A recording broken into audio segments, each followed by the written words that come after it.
It's time once again for the Cluckin Crew podcast with your hosts, series creator and voice of Chucky Chicken, Michael Cook, lead director, storyboard artist, and compositor, Elias Levine, and art director, lead character designer, and lore keeper, Tino Calcaterra. Join us for animation news, behind-the-scenes info on the series, special guests, audience interactive events, and much more. And now, on with the show!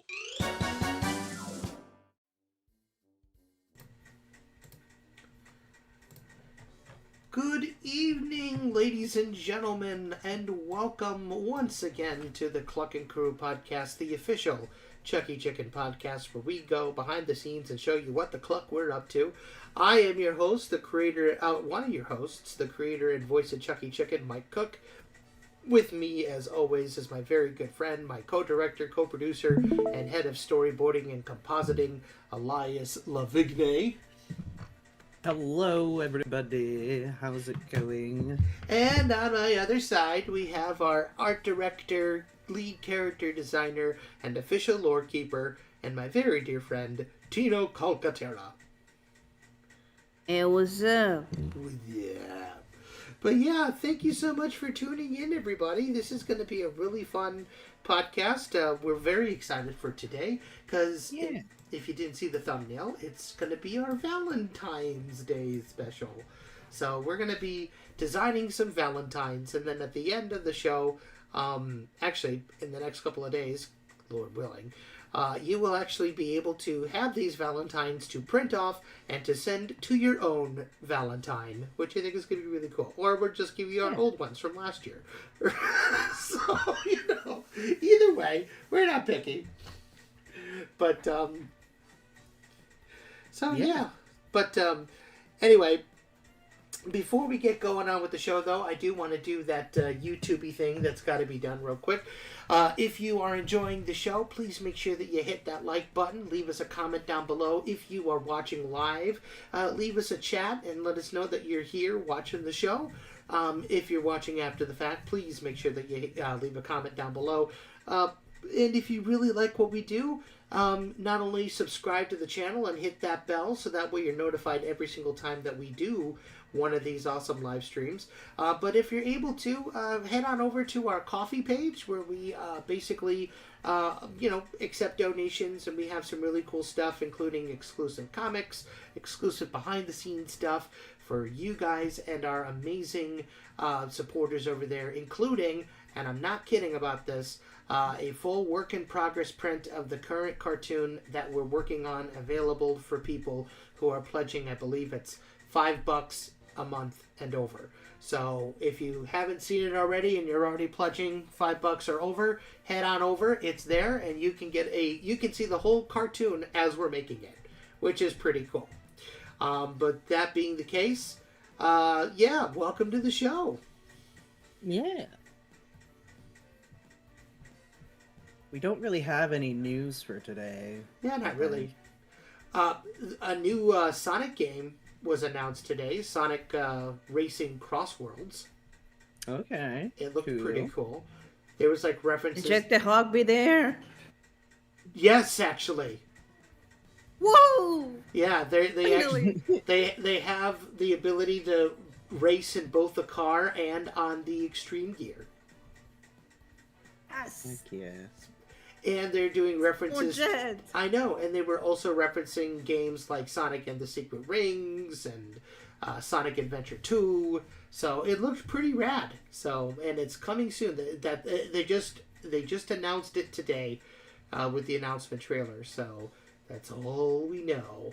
But yeah, today's actually pretty cool because it also is. I just discovered. The 75th anniversary of Walt Disney's Cinderella. Oh, very cute. Yeah, so it came out all the way back in 1950 today. Hold on. No, it didn't. March 4th. Okay, never mind. Well, okay, well. Oh, well, all right, never mind. I guess Don't believe everything you see Well, it's online. close. kids. What can I it's say? very close. So we're getting close. So this is the 75th anniversary year of Yeah. of Cinderella, which is a fantastic film. And believe it or not, it was a lot of people don't know this, but it was the film that actually saved the Walt Disney Studio from destruction after the war. Very cool. Mm-hmm. So it was Walt's favorite movie. He always loved the rags to riches story, and even he actually liked this just a tad bit more than Snow White. So this is a very special film.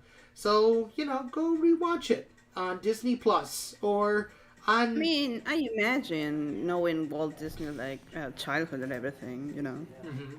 Oh, he was a rags whole to life. riches story, 100%. So he absolutely. Not just the rag to riches, but like being mistreated and stuff.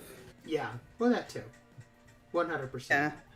So he definitely, he kinned with with Cinderella, as the kids would say. But Yeah. so Cinderella, 75 years coming up, which is very, very cool. Let me look on good old Animation magazine for any news. I don't go to Cartoon Brew anymore.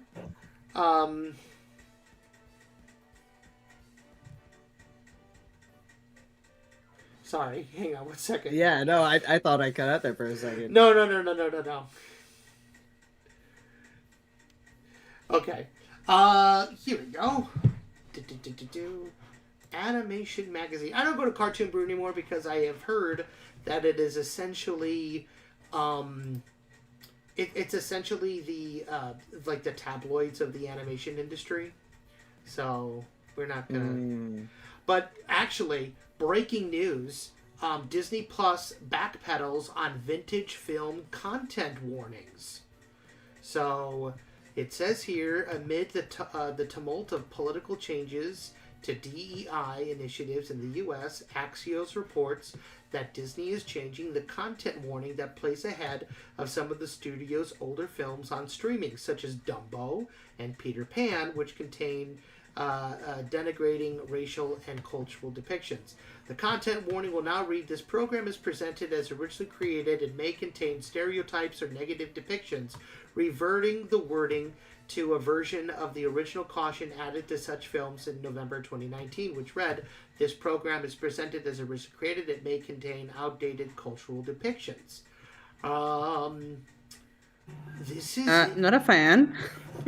it's interesting though. I mean, like here's the thing, right? Like they still have the warnings, right? Yeah. I think that I think it's a very good thing that they have basically said, yeah, we're not getting rid of the. Oh, okay. Oh no, Tino. I was about to say, was he that offended by the story? Let me There you go. get. My microphone. Sorry. Oh, it's okay. No, we were just saying that. We were just talking about. What were we talking about? Oh, the content warnings being taken out of Disney. Like they're not being taken out altogether. They're just being what's the word that I'm looking for? It's just being altered. Yeah. Yeah. So, which, yay that they're still there. Interesting that they're still. I mean, I'm kind of glad that they're. I don't know. I don't want to say that, yay, I'm glad that they're being changed. Like, that's not what I'm trying to say. I'm just... I think it's just like... I don't understand the point. The point is that there's people alive now who don't even understand the fact that culture was different a long time ago. So they have to make it explicitly clear what's in, like, what is being shown so that, people aren't dumb and complain about it. Right. No, I know that. I just said I don't understand the point of changing them now. Oh, because they're... Was insufficient or... It just... Yeah. Yeah, it was a lot. It was just a lot, because I would put on... you know, we would put on Peter Pan for my nieces, and it would just be, oh my gosh, I apologize, gang. I thought I took care of this. What, they were too long? A little bit. Talks amongst yourselves. I'll be right back. It's okay. So, like...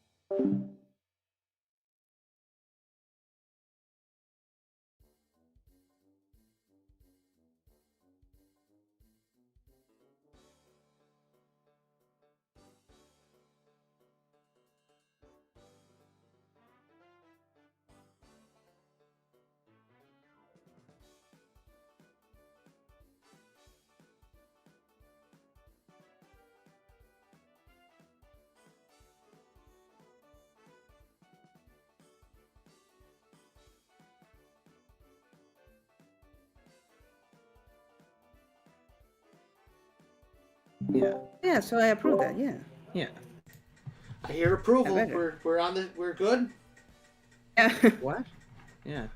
Oh my gosh, did I mute? And we were talking about, like, the whole, like, Oh, why they changed it. I'm so like, sorry. Yeah, I muted it on Discord, so you guys... Oh, I'm so sorry, gang.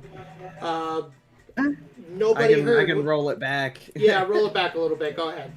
So the reason why the wording is changed, as far as I can tell, is that one, the prior warning stating that it is an outdated cultural depiction kind of softballs the reality of the situation, whereas the new wording being more specific and clear also, you know, puts what's the word I'm thinking of? Context?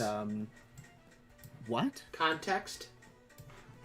Not really context, but it more accurately represents that, hey, the things that they did in this movie are bad. Whereas before it was kind of just like, yeah, they did stuff. Oops. It's not that bad. Being more specific being more specific and clear with the language just makes it. Now that I think about it, it's more like they're excusing themselves rather than actually like. I will say this, like in the old days, right, when you put on a DVD, for example, you would have, if it were a controversial film or there were moments that were considered to be very controversial or very outdated, they would have somebody up there, like I remember putting on Mickey Mouse in Black and White Volume 2, and there was a whole section where Leonard Moulton came out before even going to the menu and basically saying, listen, there's a couple of cartoons where Mickey Mouse is in blackface and he's saying mammy, and you know, he gave the context of why they did it back in the day, but he also said they were wrong then, they're wrong now, but we want to show them because we think it's important that you learn and that we don't hide history. Now, if only they did that with Song of the South, we probably would still have Splash Mountain, but that's another story for another time. But I'm just saying, you know, it's kind of interesting that they're going back and this is like brand new news, like not even 3 hours old. So this is kind of interesting that they're kind of backpedaling on some of this stuff. So it's very, very interesting, to say the least. Yeah.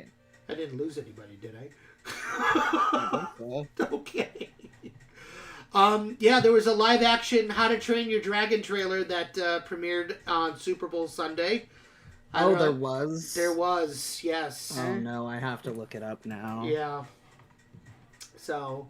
I mean, for the most part, it seems like very accurate to the movie. It's just like... It actually does. It's very close to the movie. Yeah, it's not... Oh, I do like how they rendered the dragons, actually. Like the dragons, they look like close. they popped out of the movie, which I think is very good. Uh-huh. So, and I'm not gonna lie. They also showed off Stitch, because the new Lilo and Stitch is coming out here pretty soon. I'm not a fan of that one. No? No. Okay. I didn't think Stitch... I'm gonna be biased, Michael. I saw Lilo and Stitch when I was 5. Yeah. Let me look at that too. Stitch doesn't look that bad, and he is voiced by Chris Sanders, who was the original. The original. Yeah, he was the original Stitch. So the original Stitch is coming back, giving his blessing, and ironically enough, Chris Sanders is the creator of, like, I think he's the director and the creator of the characters, is he not? I think so. Yeah. Yeah. So the fact that he's even a part of the movie and still doing Stitch and like that's as close to a blessing as we're gonna get from the original creator. Yeah, I don't think the CG looks terrible, but I feel like I'm not saying it looks terrible. I'm saying it's not for me.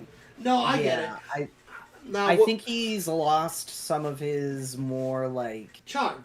A lot of his charm. Yeah, a lot of that is not taken animated away. as like, whimsical. Some of Right. one of the things I like the most about the original movie is like the watercolor feel of the backgrounds, for example. Yeah, Lilo and Stitch that was such an interesting movie because that was essentially the Dumbo of our time, right? Because Dumbo was created very much on the cheap. It was, animated by a lot of the original old guard right before the Disney strike happened. In a lot of cases, it's sort of a elongated, silly symphony. You know what I mean? Yeah. So that was kind of the same thing with Lilo and Stitch. They used a lot of the, classic animators from the 80s and the 90s. They did all of the watercolor backdrops. Like, they were... Like, that movie was in such production hell for so long. Like, there was a chance that they weren't even going to make the movie. But the other cool thing about it was made in Florida, and it was made under Disney's nose. They said no, but then they were like, screw it, we're going to make the movie anyway. And it turned out to be the biggest And now hit. we have a whole movie. What you gonna do about it? Right, and it was spectacular. Like, it was so good. Yeah. I think it's funny that it's the underdogs that had the most charm. Like, Lion King was an underdog. Oh, that was an underdog that became... They didn't believe in Lion King. Lion King is like the staple of Disney, basically. Yeah. Hans Zimmer actually said in Waking Sleeping Beauty that they all had a meeting and they were all talking about the two movies that they were working on at the time. And on one hand, they were saying, Pocahontas is a hit. It's Romeo and Juliet with Native American Indians. It's got romance. It's great. Lion King. I was like, never say those words out of order again. Right. But then it's like, Lion King, it sounded like Bee of Africa. They don't really know what they're doing, blah, blah, blah, blah. And, nobody wanted to work on Lion King after that. But, you know what the lesson from that is? Nobody knows nothing. Yeah. Because Lion King... You don't know what the people want. Yeah. Lion King made nearly $1 billion in 1994. Pocahontas, I don't even think broke 500 million. It's like kind of boring to me. Pocahontas? Yeah. It's got its moments. Yeah. To me, I was like, we move on. Oh, I loved. Let's just. I like the talking tree. Oh, she's cool. Yeah, she's pretty rad. I liked the raccoon and the hummingbird. I thought they were fun. Flit and Miko. I can do without the rest. Yeah. Well, it's funny because Flit and Miko were they were supervised by Joe Grant, and Joe Grant was a famous Disney animator who got started on Dumbo. So he was responsible for like a lot of the gags in a lot of those movies. Yeah. Like if for the very cartoony kind of off the wall gags, like for example, Cricky typing up the letter in Mulan and like jumping in ink and typing up the the Mandarin kanji or he was responsible for the biscuit carousel that Percy was eating and that Miko kind of destroyed. Like any of those comical, cartoony gags in those really serious Disney films, those were all Joe Grant. And I think I have to say, when it comes to like comedic sidekicks, that it's Disney, we will always have like a comedic sidekick, right? Right. I say that the ones that are silent are more effective than the ones that don't stop jabbing. Yeah. No, I agree. The gargoyles will have been so much better if they didn't talk at all. You are not wrong. You are not wrong.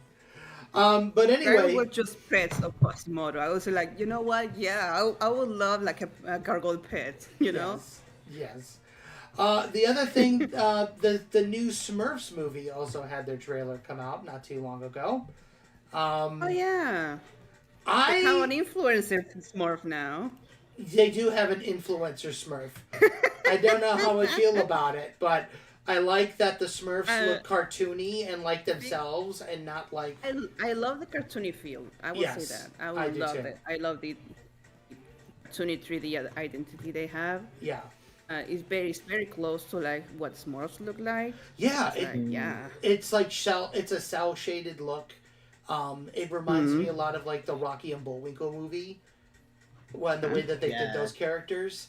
I like it. I'm again, I know that they have Rihanna as Smurfette, which is fine, but it is what it is. Right? I mean, each league's better than the live action Smurfs with the hyper realistic eyes. Yeah, much better. Much better. So I am 100% Oh my god, down those for eyes this. give me nightmares. Me too, my friend. Me too. Remember when every 3D movie had like those hyper realistic eyes? Oh my god. Yeah, because they were banking off of the success of the Chipmunks, as well as. They didn't like the Chipmunks. Yeah. They didn't like them either. I like the music, right? I just. Yeah, the music. I mean, it's what's the name? Alvin, Simon, Theodore. No. I mean, like those kind of movies that just like play music. It's a jukebox musicals. Yeah. A jukebox. Yeah. Like, it's a jukebox music with a filter. Yeah. Well, so was Sing, and Sing 2, and basically No, I didn't either. No, I didn't either. I know also the Book of Life was a jukebox musical. I wasn't a big fan of that one.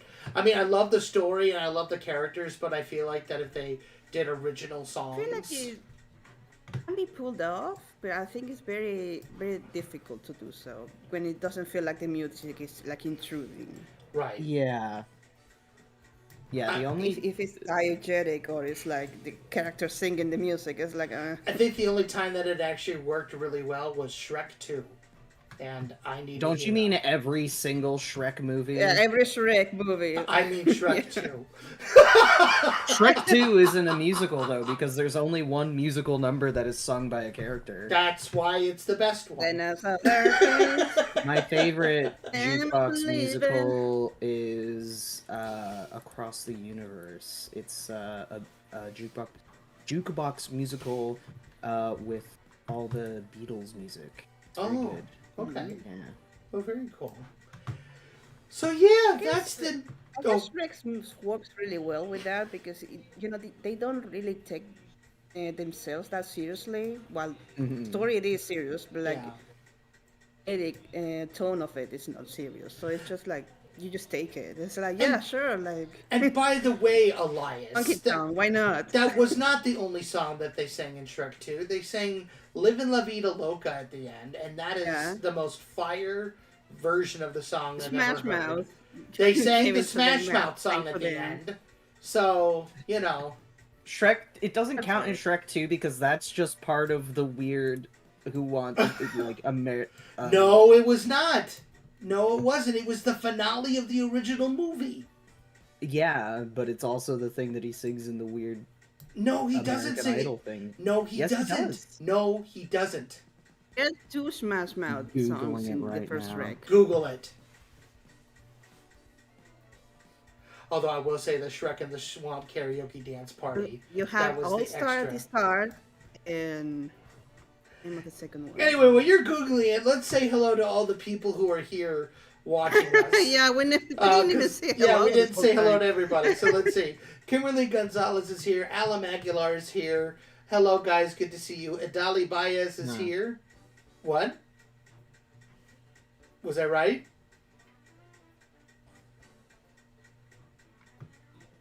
If Michael is right, say nothing. I was right.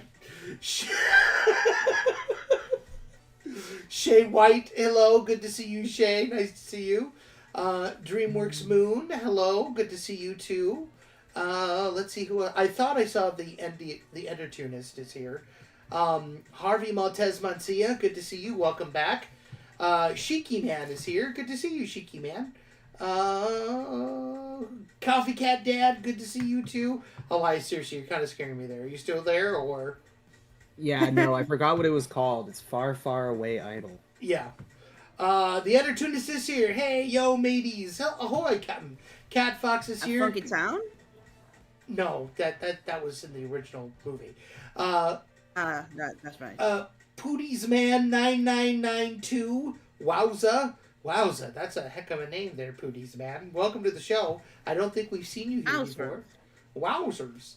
Let's see. Liam the Spitter Boy. Nice to meet you. Welcome to the show. First time watching. That's awesome. Thank you. Welcome. Clown Man. Hello, Clown Man. Good to see you. Jericho Chavez is here. Hi, Jericho. Welcome back. Graham Gator is in the house. Welcome back, Graham. Good to see you. Dylan Royer's just shown up. Hello, Dylan. I think that's everybody right now. I don't know if it counts. I mean, I guess it counts because Yeah. made it. Oh, and Farnoggin is here. Welcome, Farnoggin. Welcome to the show. Cock-a-doodle-doo, and how do you do? I've actually stolen that phrase from you. You've said it to me a number of times. I've really enjoyed it, so I'm going to borrow it. I hope you don't mind. There's like a new Jurassic Park movie coming out. Oh, yeah. But that's not animated. They're like rebooting the trilogy or something. Okay. Well, that's they have news. Things that don't even look like dinosaurs. That's sad. Well, that's the news, everybody. So, Tamerco coming in clutch. He has just arrived. He says here, hey guys, how are ya? $50 super chat. Thank you so much, Tamerco. Thank you, Tamerco. Have some supportive Toonie hugs. Hope you're not getting a bunch of snow too. Virginia got a bunch. Oh, yes. Chicago just got hit with a massive snowstorm, so... Oh my gosh, I'm not happy. We got hit with like 3 to 6 inches of snow. So, what about you, Elias? Is it, They keep saying it might snow. Oh, we got it. That's about it. So, but thank you so much, Tamrico, for the $50 super chat. You are always a breath of fresh air. It is so good to see you. Made it back with suppers from the Coffee Cat Dad. Welcome, Coffee Cat. Nice to see you. And is Saberwing in the house too? I don't think I saw Saberwing. Coffee Cat says, hey Tamrico, hey Saberwing. I don't think he's here yet. Jordan, the DreamWorks and NBC Universal fan, just arrived though, so good to see you, Jordan. Hello. DreamWorks Moon says, it never snows in Texas. I beg to differ, actually. Tamrico says, hope everyone has a good evening, take care, and stay warm. Thank you. We hope you stick around and watch the show, even if it's on your phone. We love you and we miss you, man. We hope you're doing well. So, someone did ask in the chat, what are we drawing? I have Tino here drawing some stuff, and Elias is also drawing too. We'll switch back and forth between the two of them. But we are doing Valentines today. So, a couple years ago, we did some really cool printable Valentines, and I wanted to update them a little bit. So these guys are basically doing just that. And it looks like that Louis is going to be attempting to give a wilted flower to somebody. I wonder who that could be.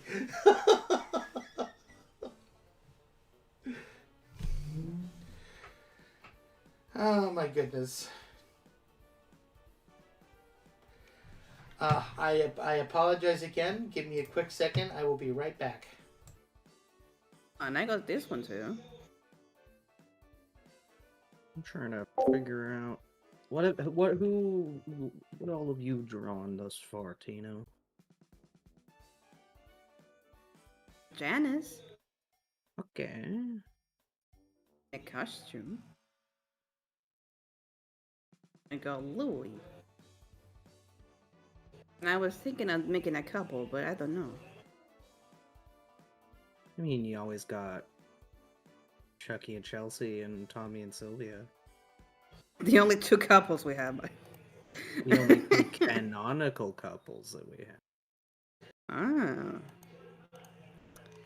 I wish I could draw like non-canonical couples, but I don't think Michael will like it. I guess we'll have to see. What's your favorite non-canonical couple? My favorite non-canonical couple, I think, is Anna and John. I just think they're cute. Cool, like make it canon. I don't know. I guess we'll have to see. I mean, why not? Character development first. Could make them endgame. Yeah, I don't want to spoil anything though. I mean, we are the creators. We have like that power. So. That's true. Power. Get real. You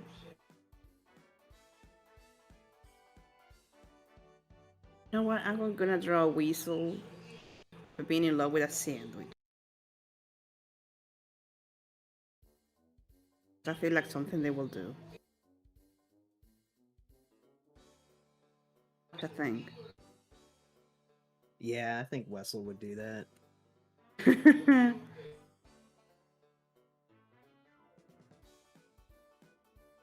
Yes, what else for this?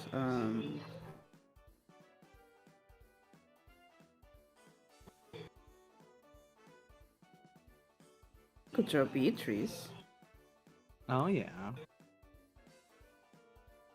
BB. My girl.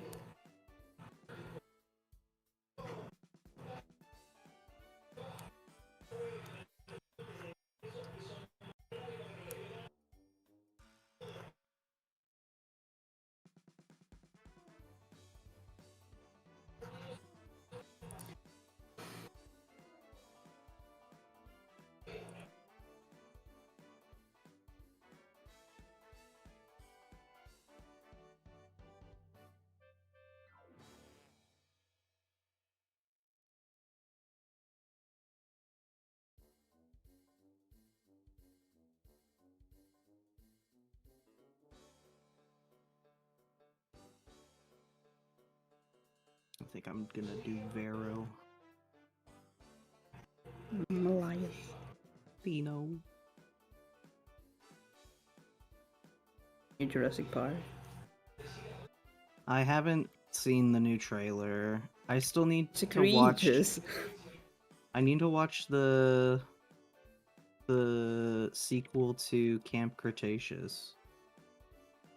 That's a sequel already? Yeah, I forget what it's called. Oh wow. I know. For a second, I got hopeful because they have like a Quetzalcoatlus that actually has like a fuzzy look, you know? Yeah. It's like, oh my god, they're taking it like actual dinosaurs into account, and then they show a blob like a mutant dinosaur. It's like, oh shit. Yeah. That's what I get for getting my hopes up. Yeah. I should have known that you will disappoint me again. I need to look at her reference.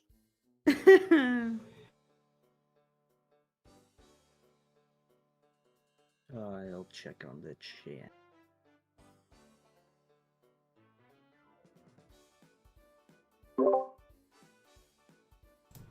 My apologies, everybody. Are we still here? Yeah. Okay.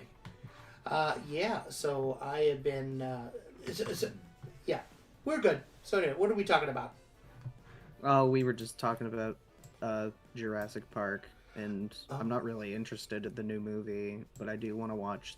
There was like an animated show that got a sequel, so I kind of want to watch that. Well, that's kind of rad. Yeah. Poor Tino. Camp Cretaceous was alright. Poor Tino. He's just so excited about stuff that, I feel terrible. He was so excited for Transformers About 1. stuff that nobody cares about. I didn't say that. But you meant it, I know. But I heard it in your mind.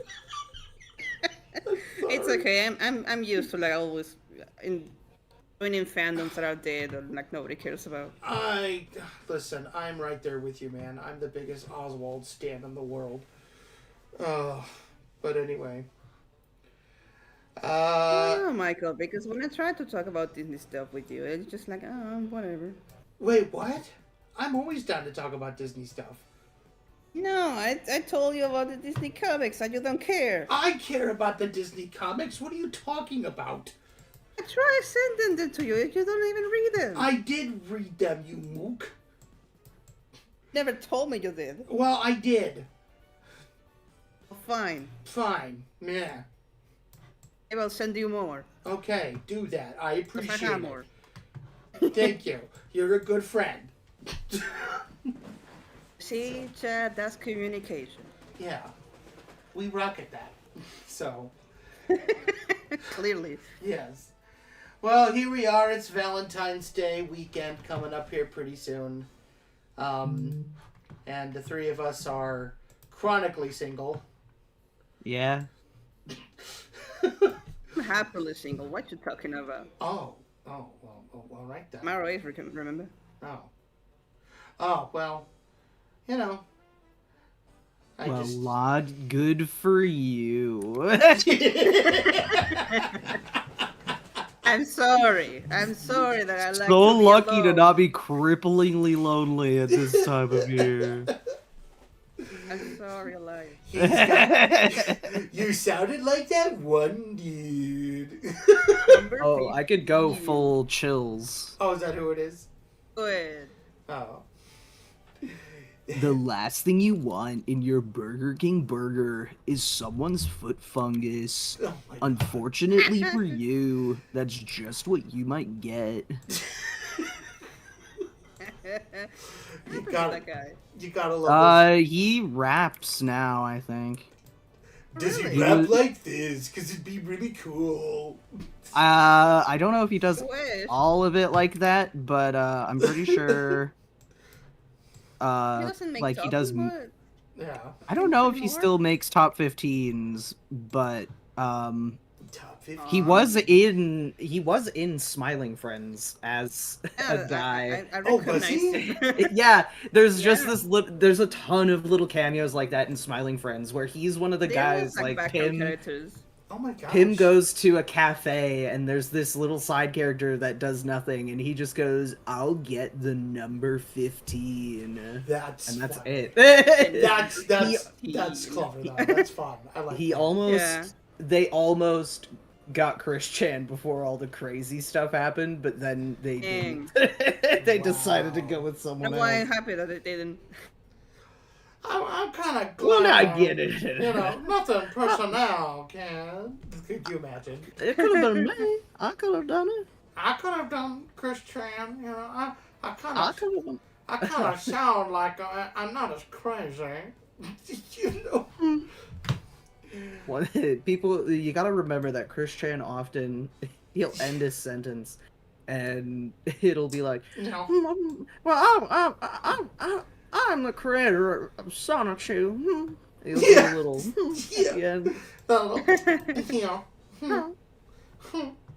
It's just a little sound that they make when they exhale. Good old Chris Chan, most documented monster on the internet. In history, I wonder where he is debatably. now. What was that? There. I mean, people Is he in still jail, talk or about. did they bail him out? Oh, he's been out for a bit. Yeah. Chris Tran's been out of jail for a bit. Oh, Potentially, I don't know what the current. I don't know what the current situation is with Chris Tran. Usually, I would have more to more to contribute. I would have more to contribute. I'm a bit of a. You're a Chris connoisseur. Yeah, a little bit. But supposedly, they found their true and honest sweetheart. So. Oh, good for them. They found they can end their love quest. Good for them. The love quest is over. Yeah. Yeah. I don't have to find any more meta jerks or mall cops. Or, I don't have to go stalking. Mary Lee Walsh. What does he sound like, Skeletor? I don't know. No, Skeletor's like, yeah. Have you seen? Oh my gosh! Have you seen that? I'm not nice. That Instagram profile where it's basically a voice actor doing PSAs as Skeletor. He's so funny. He goes, "Remember, do not touch is one of the scariest things that you can read in Braille. Until we meet again." Okay, yeah, maybe I have seen that. It's really funny. Next time, He-Man. Yeah. Remember, the last man on Earth will not have a funeral until we meet again. Oh my goodness. What a legend he is. And the thing is, I love the most about Skeletor is that now all skeleton voices have to be close to like a Skeletor impression. I don't know. The skeletons that Matt Stone and Trey Parker did for Casa Bonita were pretty funny. Yeah, They're like, "Don't go in the cave." They're Don't go in the cave. They're going in the cave. We keep telling them not to go in, but they're going. The one thing I hate about being a skeleton is that I can't kiss anybody because I don't have ribs. You don't have what? I don't have ribs. What are ribs? Not ribs. Ribs. I can't understand you because you don't have ribs. That's funny. Yes. Nico Cartoon, happy Valentines, Cluckin Crew. Thank you so much, and thanks for tuning in. Good to see you. We have to get you on our show, Nico, actually. Yeah, you and Gene. I gotta figure out if Gene Goldstein even wants to hang out with us. But yeah, good guy. Love Nico. Good to see you. But yeah. Bob. Hello, Bob. Welcome. Bob made it. Everyone say hi, Bob. Hello, Bob. Ah, Bob. You know what you did, Bob. Anyway. Anywho. Yeah. So, yeah, Valentine's Day is a day of love. Oh, yeah. It's, I know that a lot of us, are kind of, I don't know. Let's see. You got a list of guests to arrange, Mike. Yes, I do. I know, Coffee Cat Dad. I know. Me and Elias were just talking about that yesterday. We were talking about you. Don't worry, we're working on it. You stand by is all I'm going to say. Stand by. So.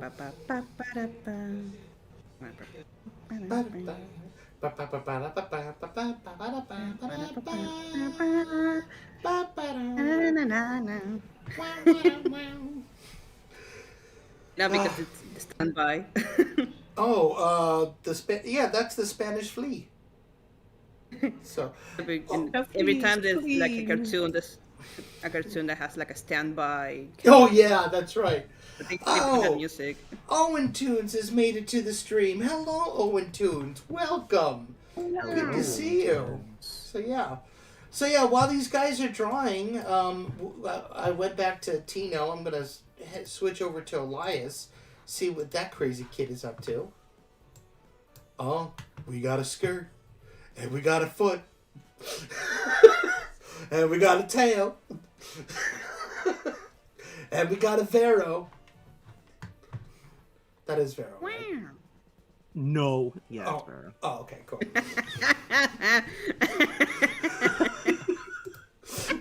Oh. Oh my god. Okay.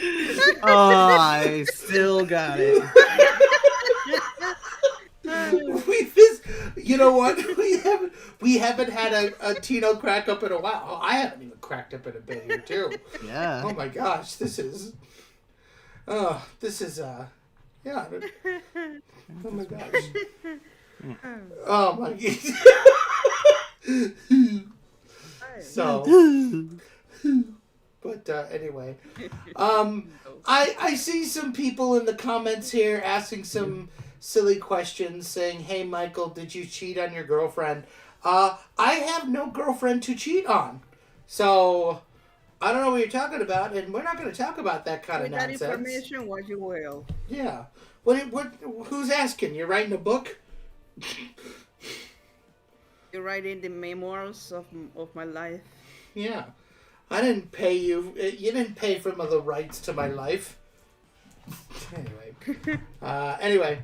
So what kind of question is that, anyway? Apparently, they're talking about Michael Kovac and Ashley Nichols breaking up. I don't know anything about that. I did not. The thing is,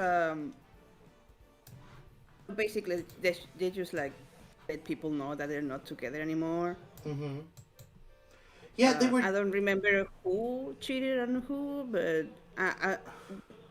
still they are. I say like something that should have like not online.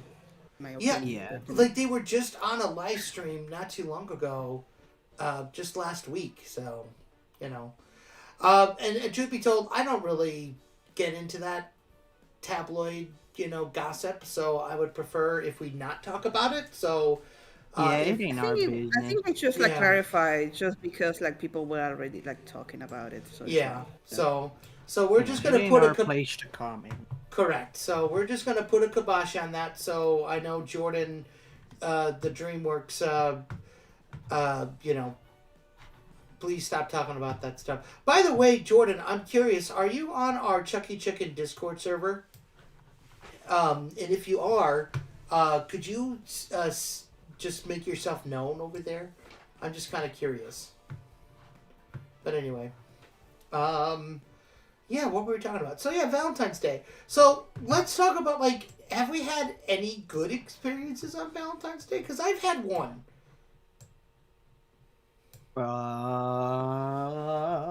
Let's reminisce about the good old days. How about you reminisce? Well, not mine, but I do have like an anecdote.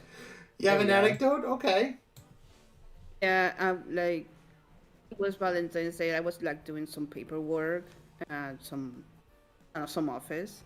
Mm-hmm. And all of a sudden, like this guy, this delivery guy, just comes in with like a giant teddy bear and flowers and everything for one of the girls in the reception part. And everyone was like, "Oh my god!" And I was like in awe. Like, it's like, wow. It was like such a big gesture. That's a big bear. Like, it was giant. It was like a giant bouquet of bouquet. Is bouquet or bouquet? Bouquet. Bouquet of roses. Like of roses. You know how expensive roses are? Yes. I do.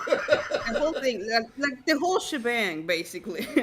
Like he did it good. Chocolates, roses, everything, and even balloons and everything. Yeah, like it was just for this one girl, and she was like ecstatic. And it's like, oh my god, that is so sweet. That's adorable. And I don't know, it just stayed in my mind. Oh, Coffee Cat Dad! Valentine's Day 11 years ago was when the missus and I started going out. Aww. Yeah. Oh, that's nice. That's wonderful. Happy anniversary. That's very, very cool. I had one Valentine's Day, maybe about, I want to say 7 or 8 years ago. I was dating a young lady, and she apparently had never had, like, a date, like, prepare a home-cooked meal. So I was like, you know what? I'm gonna be that guy. So and I was living in Oswego at the time. I was living across the street from a Italian restaurant that becomes very important to the story. And I was making, I said, I'm going to make you chicken parmesan. I'm going to make you this awesome salad. It's going to be really cool. You're going to love it. And of course, being the dummy that I am, I accidentally burnt the whole thing. And I was mortified. You burnt the chicken. I did. I did. I burnt the chicken parmesan. I was so scared. She was like, I'm on my way. I'll be there in about, 25 minutes. And I'm thinking, oh God, what am I going to do? So I actually ran across the street to the Italian restaurant. I was like, I need 2 orders of chicken parmesan. Dad! I need your best chicken parmesan, please. It's an emergency. And they made it for me, and she had no idea. Like, it was awesome. So. Oh my God. It was awesome. And that's one of the perks. Started off on a lie, honey. Oh my gosh.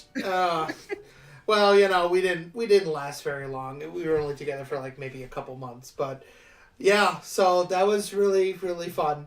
I told her the whole story. She was like, "Oh my God, you ran across the street just to get that one for me." Well, I got another thing about that store. But before that, Shay White says, "I'm going to leave now. Goodbye and happy Valentine's Day." Bye, Shay. Happy Valentine's Day. Fun. Yes. Anyway, Too much. Jordan the DreamWorks. No, I did not read your last response, but we did talk about that. We weren't talking about Michael and Ashley, and I asked you if you were on the Chucky Chicken Discord, because if you are, if you could send me a message, that would be wonderful. Thank you. So yeah, about that Italian restaurant. So I used to work there as a busboy when I was in high school, which was pretty cool. And it actually recently closed down after 45 years. And I'm not gonna lie, I'm really sad about that. They had the best house salad dressing ever. And I know that sounds so dumb to be like fanboying over the house dressing. It's epic. Yeah, well, because they actually they straight up put red wine in their Italian dressing, which in their red wine vinaigrette. Ooh, yeah, fancy. It was very, very, very good. So, yeah.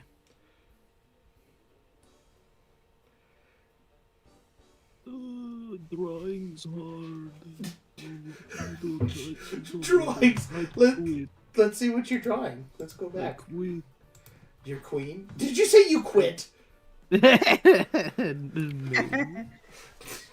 You don't quit until I say you quit. Average artistic experience. So, and by the way, it won't be hard much longer for you. So, which I'm very excited about. Next week. Next week? Yes. Oh yeah. Yes. I forgore. Yeah. Papa? Oh, he's getting. Oh, the whole thing we talked about last night. Yeah.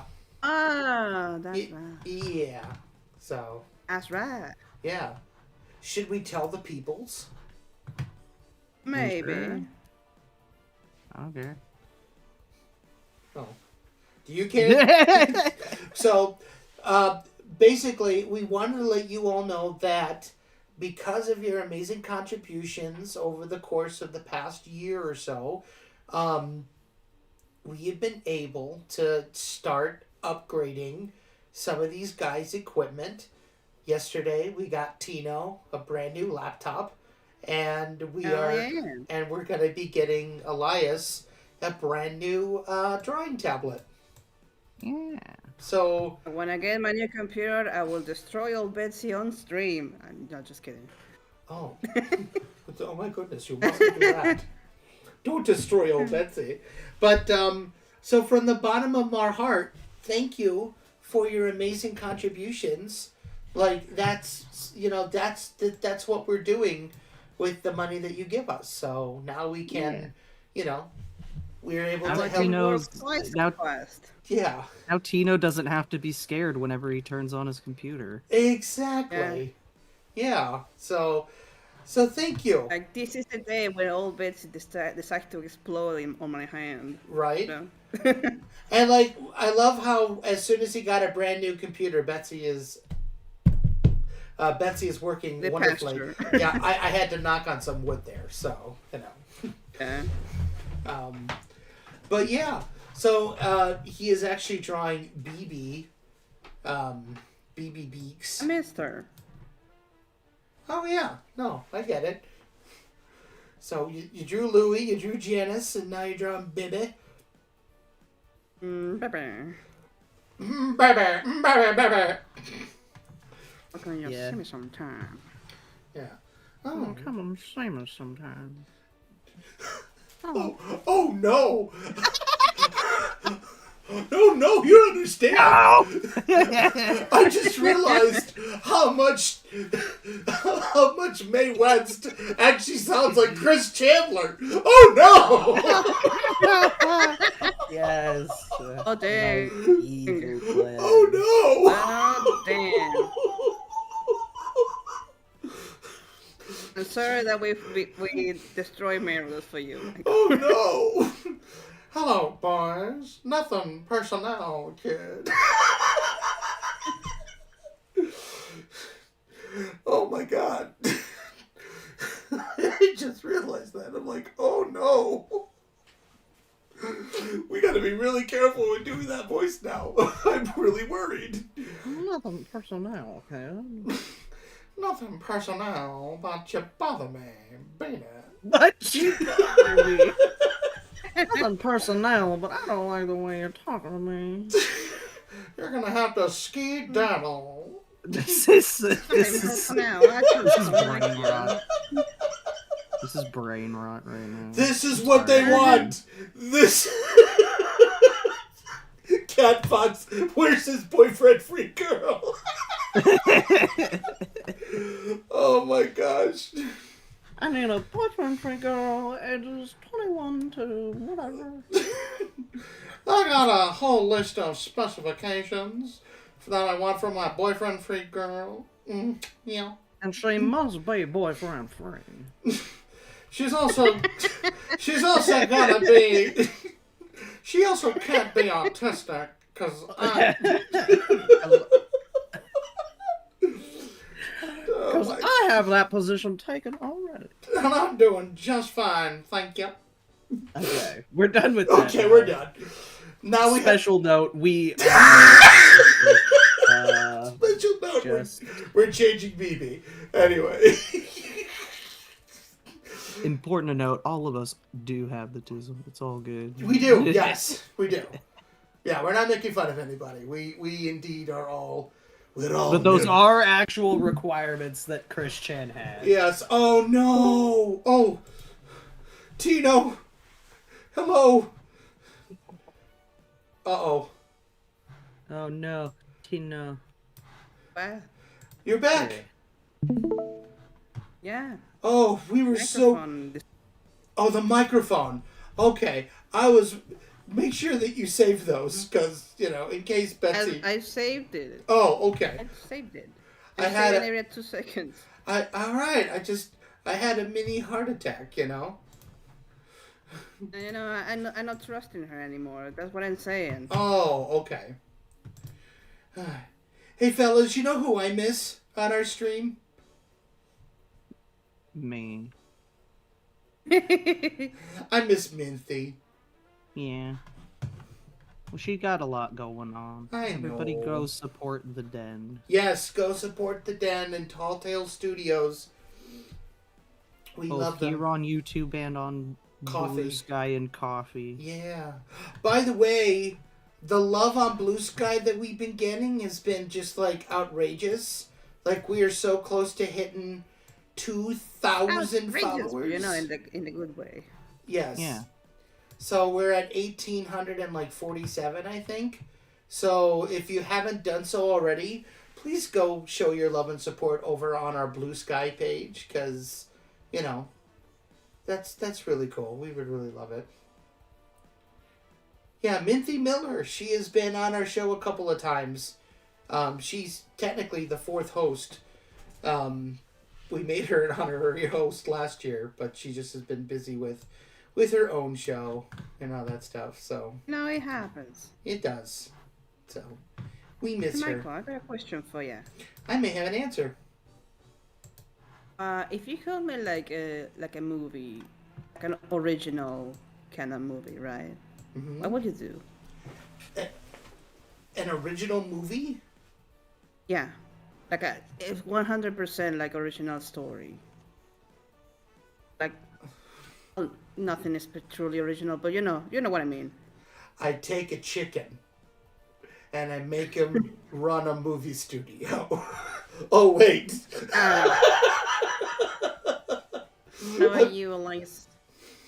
I would do, because I hate there's a, like isekai movies where main character has a horrible life and then they find this amazing fantasy world where people actually care about them and everything is good. So Narnia? I hate how at the end of all of those movies, like Narnia, Boy and the Beast, movies like that, I hate that they always go back to their original world at the end, because it's just like, everyone treats you like garbage.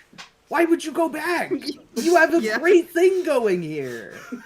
So I would want to make a movie about that. And that would be nice.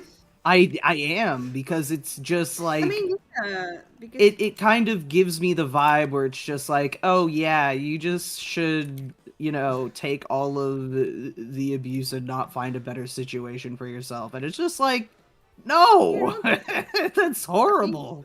What? You're right. You're onto something. You're onto something, because every single time there's a movie like that, they just always go back to the real world. Okay. Even if the real world is. Will you really? Yeah, like my favorite example is The Boy and the Beast, because Boy and the Beast is about this like kid who is like going through the legal system in Japan because his parents are going through a divorce, and his life is horrible, and so he runs away, and then he ends up in this like magical fantasy world where he's raised by this cool bear Wolverine guy who teaches him martial arts, and his life is good. And then like I don't understand the reasoning for wanting to go back. Like he goes back and he sees a girl, and it's just random stuff happens, and it's just like, there's nothing in that world that is actually better than the world that you're in right now. I'm sorry, but real life sucks, and I would much rather. If you're gonna make I'm saying, at the very least, if you're gonna make the protagonist like go back, at least give them something to go back to. Yeah, like make it so that there's a good reason for them to go back, aside from that's where you belong.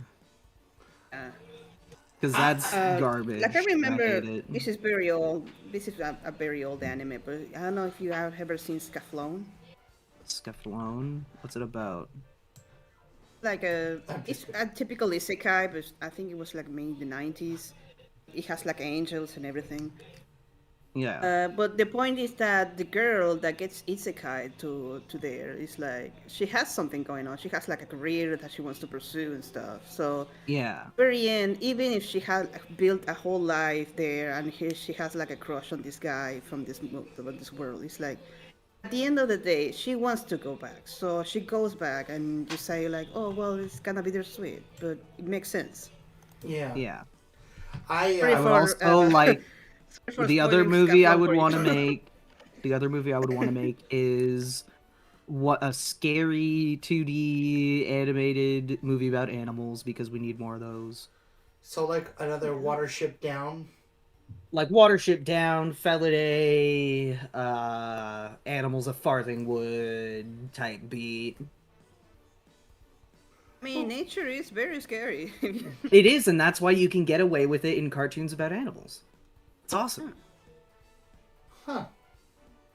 Once Upon a Forest was pretty scary. Once Upon a Forest. Was that the one about the dog and the rabbits? No, that Oh my god, the fact that you know that one makes you even more of my brother. No, that's the seventh brother. Oh. Yeah. What's the one you were talking about? I feel like I've seen it. It's the one with the mouse, the mole, and the hedgehog. The poisoned. Oh, yeah. I love that movie. The badger with rheumatism. I love that movie. Clearly, you didn't even remember the frickin' name. There's so many kids movies that's just like the Enchanted X. Yes. Quickly, my fairlings! You must run! You must find the flowers! Yes! With, what was his name who played him? Was that Michael Douglas? I gotta see. I don't know. I have to see. Oh, that's not at all how you spell once. Upon a forest.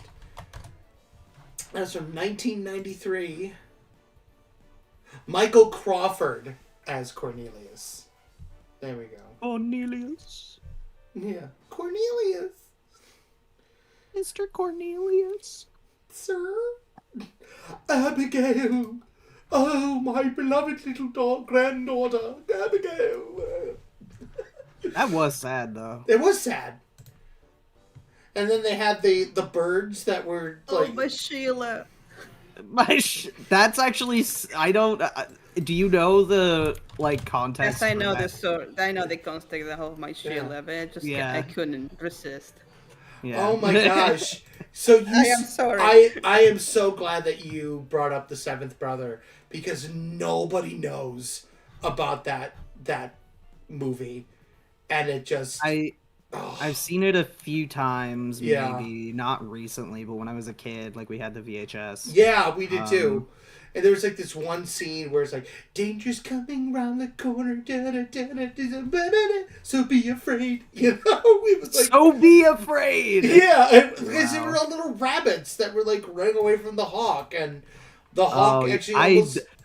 I barely remember the story of that movie. I'm gonna be very honest. We're gonna have to watch it together then, because I'm very. I'm gonna. It'll be one of those things where I just make commentary over it and make it laugh. Yeah.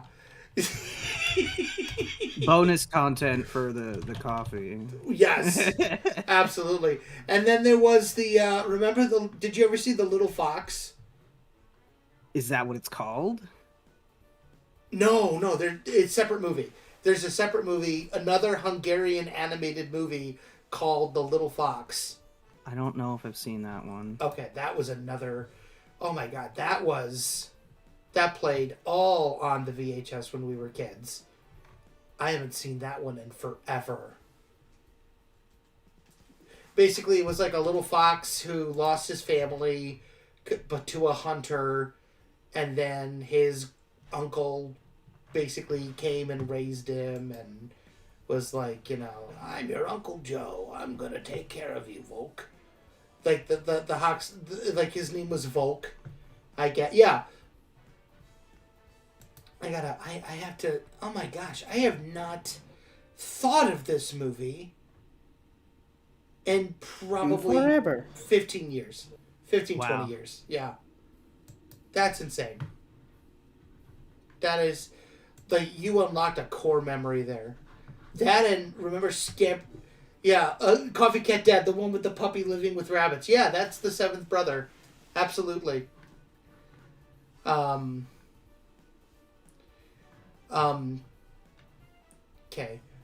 Anyway, what was I, Okay, so I'm seeing some inappropriate comments here, so we're just gonna... remove some stuff. What? Yeah, I'm seeing some inappropriate stuff going on here, so I just need to take care of it very, very, very quickly.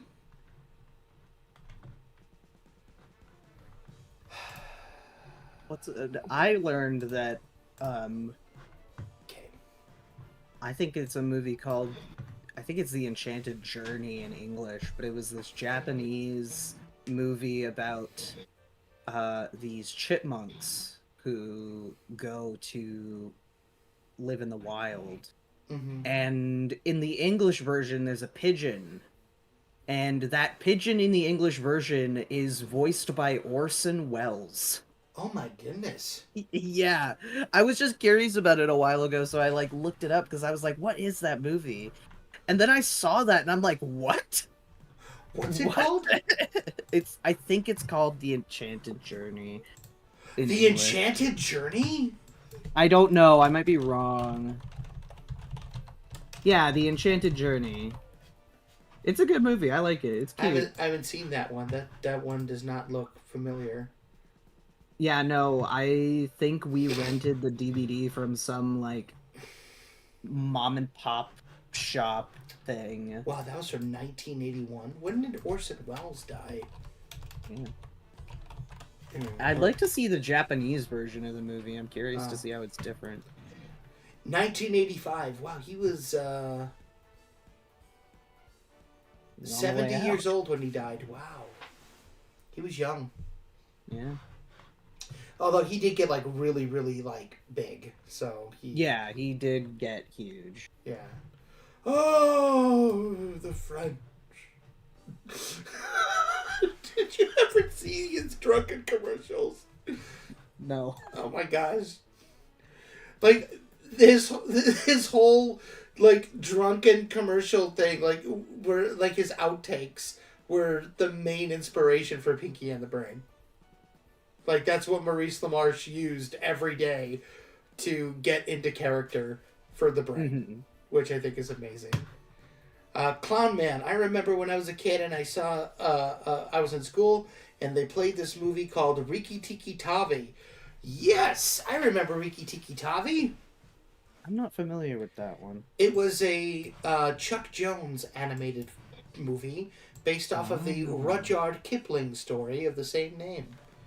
Interesting. Yeah, it was. Yeah, Kipling was very, very dark, very, very dark, and but this little animated movie was really cool. It was basically about a mongoose who adopts a family in India, and there are these Orson Welles, believe it or not, is also in Riki Tiki Tavi, and he is one of the cobras.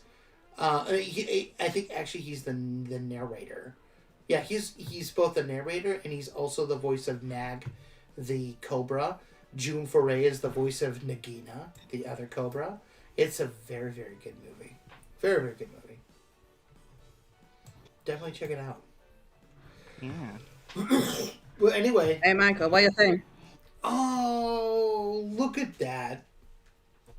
Chucky fell for her. I love that. I mean, I had to make one. What do you think, Elias? I like it. I love Chucky stumbling over himself. Yeah, that's canon now.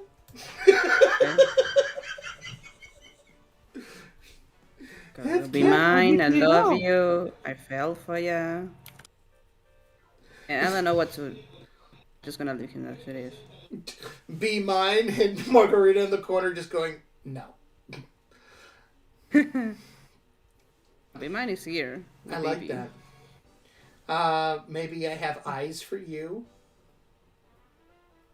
He has his eyes closed. Oh. Let's see. It has to be something short too. It's like. Be my bud. My bud? Yeah, like a flower, you know. I'm withering. I'm withering without buddy. you. Yeah. Let's be single together. Yeah, I'm withering without you.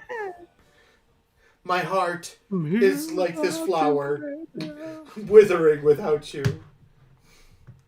Oh, by the way, so we were talking about this yesterday. We have been trying to figure out a good elevator pitch for Chucky Chicken.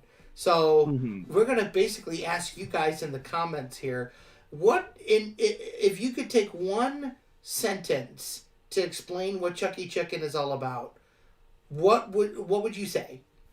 Yeah. So, we're actually asking you guys in the comments, what would you give us your best one sentence description of Chucky Chicken? Films of a Feather.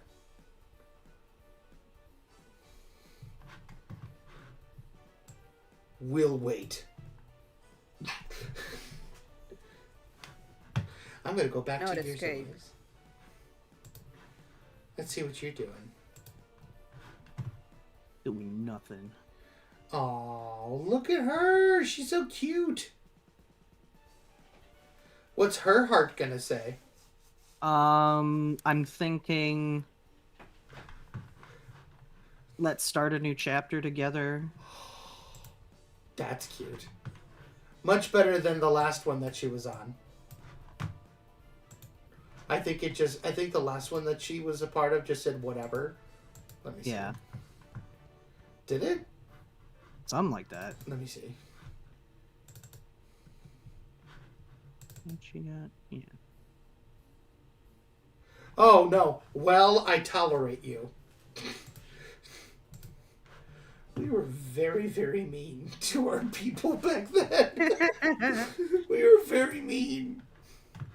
Vera was mean. Vera was mean. We had Freddy's that said, I, quote-unquote, forgot my wallet. Clown Man, Films of a Feather is great together. Oh. Kimberly Gonzalez, I already know that Chucky Chicken is about... it's about expressing your emotions and the feeling in the moment your life will shine through. Well, they're getting a lot deeper than we asked, to be honest with you. So this is the part of the podcast where these guys are drawing, and I feel bad because I always ask them to do something while they're drawing, and they are so focused that I have to essentially take over the show for a little bit and let them focus on what they're doing. So I want to hear It's quiet reading time, everybody. Get your books, read a reading chapter. time. Silent reading. 5-page essay. Did y'all have silent reading in school? We did, yes. That was my favorite part of the day. I hated it. It was horrible. Yeah, because you can't shut up. No, because I couldn't draw either. Jerk. That was mean. Little. A little. Oh my gosh. No, I enjoyed like homeroom. That was good. God,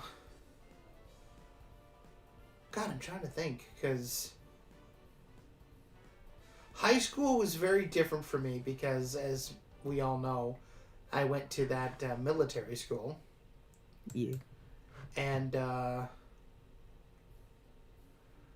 like, we didn't have detention in the traditional way. Like, our detentions were called jugs.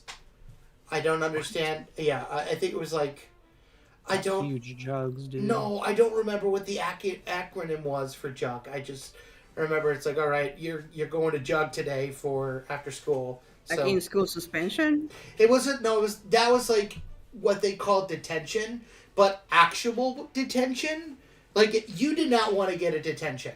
Because detention was you having to be at the school super early at the crack of dawn and doing like basic calisthenics. Like running around the Christmas tree farm that they had. And it was like a high-intensity military workout. And it sucked. I can imagine. I think I got like 3 of them my entire career at Marmion. So... It's so funny. We don't have detention here in this country. Oh, what do you have? We had like I don't know if it has like a direct translation. We call him amonestación. It's just basically your parents receiving a note. That's it? Which is always scary. Is always scary. Oh. It's like, Because so if you get 3, you are like suspended for like a week. And they take you out back. You have to do something really bad to get one. Oh. Yeah, I got a couple of in-school suspensions, actually. What do you do? Rascal. It really sucked. It was that really tough year after I got kicked out of Marmion, and I was new to the public school system, and I didn't know any better, and it just, made some pretty stupid social mistakes, and the social mistakes just kept, piling up and piling up, and unsavory comments or something like that? No, not necessarily unsavory comments, but I don't know how to say it. It just I didn't understand social norms. I didn't understand typical social behaviors. So I understand that. So there were a couple of misunderstandings. Yeah, that ended up leading me getting a couple of in-school suspensions. So I was a very lonely guy. Well, I was a lonely guy because of that too. Because after the second one, after the first one, I was afraid to talk to anybody, and then after the second one, I just decided not to talk to anyone at all and not have any friends. So I just was like, okay, Yeah, I get the feeling. Yeah. It all worked out though. I'm not who I was, so. We're in the Midwest. Mike stated. I feel like if I was in the United States system, I would have getting suspension for always being late to class. Yeah, you get a jug for being late to class, so that was a detention thing. So. You mean if it was just 5 minutes? No, we had teachers that actually, once the bell rang, they shut the door, and then you weren't allowed in the class. The same thing happens here, right? No, they'd lock the door. You could sometimes even sneak in. Most of the time it didn't, but sometimes it worked. Yeah. That's like a sneak. No, we had. It was here. Yeah. No, those monks were smart. They were waiting at the door for the bell to ring, and they lock it and close it. And if you were late, that was it. You were down at the dean's office, and I was late to Father Thomas's class. So. I had one teacher that I had my foot on the door, but the bell rings oh no, you're too late. And it's Yep. What the fuck is that? Yeah, that happened to me too. Actually, a couple times. I was I was here, slowly pushing me out. I am halfway inside. Come on. I have one funny story about being late one time. Okay. So my high school, the first high school I went to for the majority of my school time, it was a couple minutes away from a Subway, and the Subway was having this free breakfast sandwich thing. Ooh. So I go to the Subway and there's a bunch of people, so I'm I know I'm gonna be late and I don't care. And so I get my breakfast sandwich, and then I go to my social studies class, and the teacher's just oh, you went and got the Subway? And I was yeah. And he was aight. And so it was fine. It was a good day. Wow. It was chill. Here we are. Here we are talking about how we hated our teachers, and you're just having the most chill teacher of them all. Oh no, bro, what's up, man? He was one of my teachers, Oh. and he was a replacement because my original social studies teacher had given birth and stuff. So he was kind of just subbing for a while. Oh. And she was cool too. Most of my social studies teachers have always been pretty chill. Mm-hmm. My math teacher, who was a big binkus. I once lied to get out of school.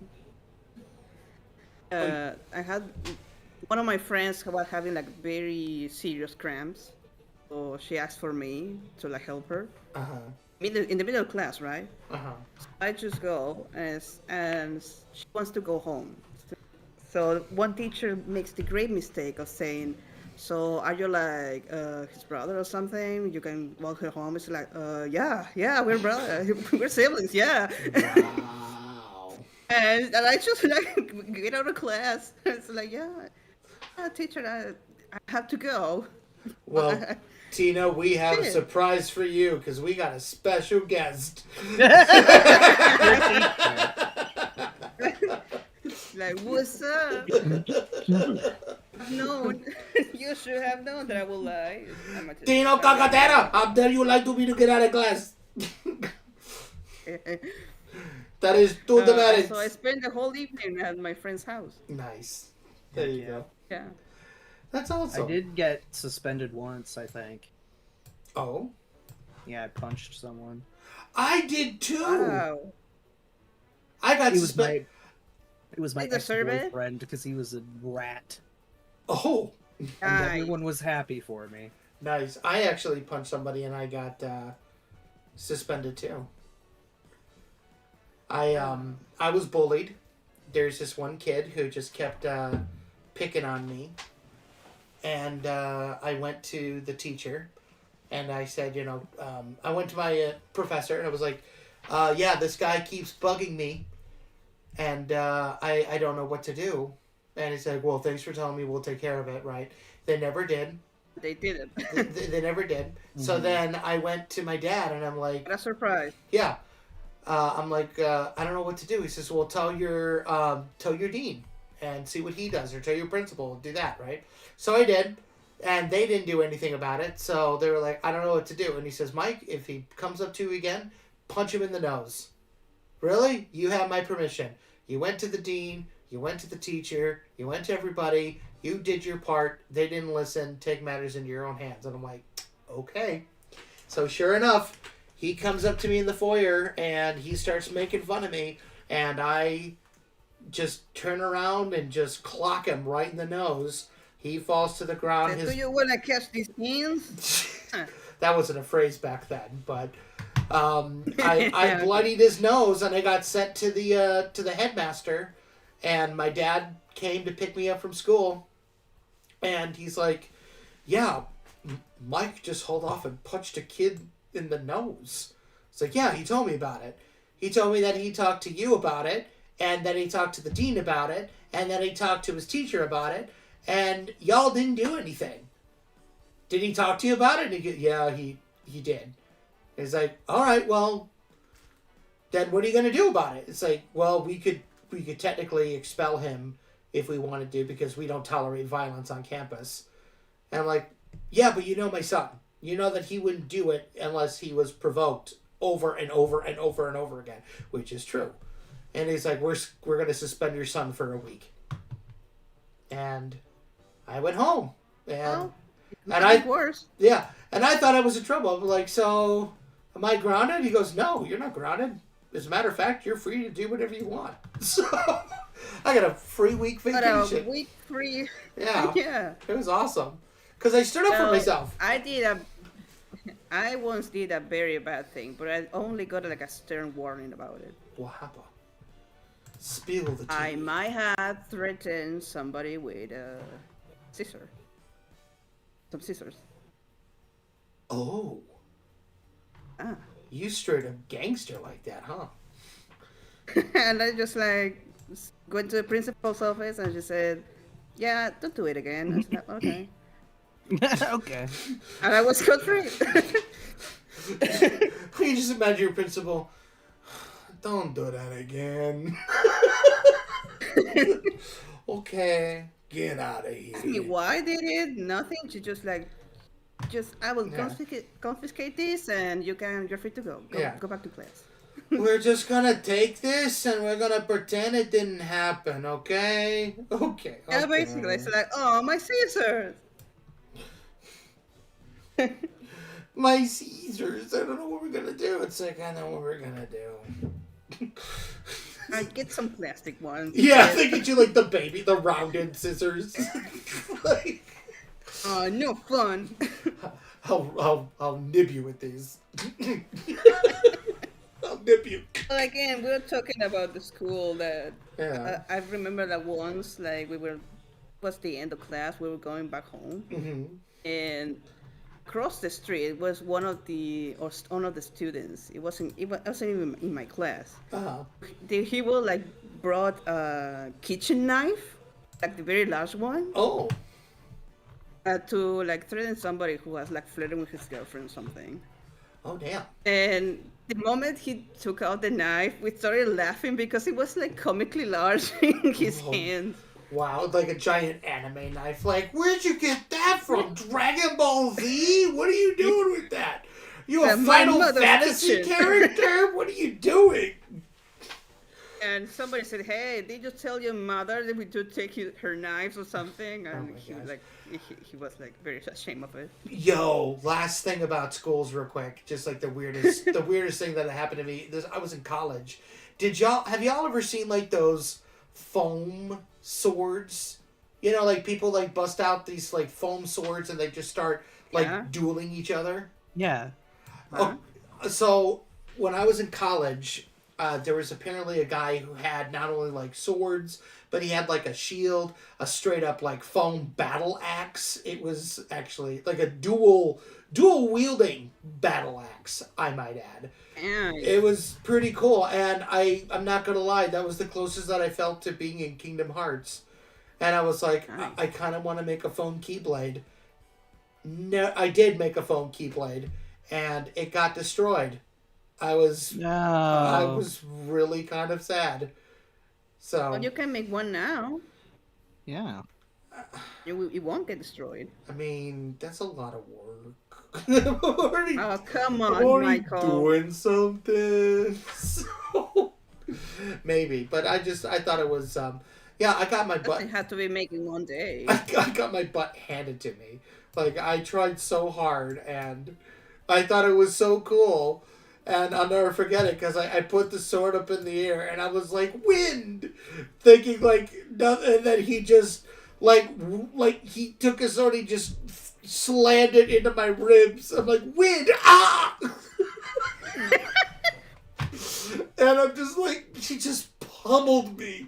I didn't stand a chance. I was done in like 10 seconds. I was on the floor, out of breath. Oh, no fear. You cheated. He's like, what do you? It's like, what do you think this is a game? Like, oh. Well, I was in school like in the 90s, so we will like role play Dragon Ball fights. Yeah. And there was this one kid that will punch you for real. Oh. The teachers never did anything about it. Oh no. My elementary school was the Thunderdome. Let me tell you, they just like watch a kid punch another and just let sit and watch. There you go. They're putting bets. Yeah. Yeah, basically. We sure they did at some point. On one of our high school retreats when I was at the military school, we actually started a fight club my junior year, and I was in the fight club. So. And Michael, you're not supposed to talk about Fight Club. What are they gonna do? They're coming for you. Yeah, they're gonna bust in the windows. Ah! Oh God! Like you'll hear me just like ah! Ah! Ah! Stop! Stop it! Stop! Ah! It would be funny if in reality show like a bunch of dudes with foam noodles. Right? We told you don't talk about it. Ah. Oh God.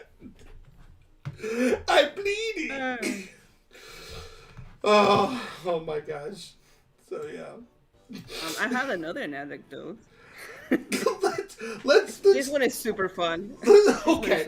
All right, last one, and then we gotta get back on a different topic with what we're drawing. Okay. You know, if anyone who knows, soccer is very important here in Argentina. No. So, yeah. So, kids back in high school will grab anything that had like a round shape and just play with that, right? Right. Some kid, but I don't know if it was an orange or a camel, I don't know. They were like playing in class because the teacher wasn't there yet. And the moment she walks into the classroom, one of the kids like kicks the orange and dick stick teacher right in the face. Oh my god. Yeah. Where nose is That was broken. a crazy day. Oh my gosh. That's amazing. Okay, that was all. Do you have any fun sports stories there, Elias? Nah, I didn't play sports.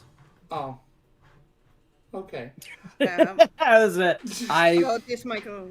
My mom brought me to a soccer tryout once. I played for a little bit and then I fell asleep, and then that's about as much sports. I like baseball. I'm okay at baseball, softball. Okay. I wish I would play baseball, but I was more like in the swimming team.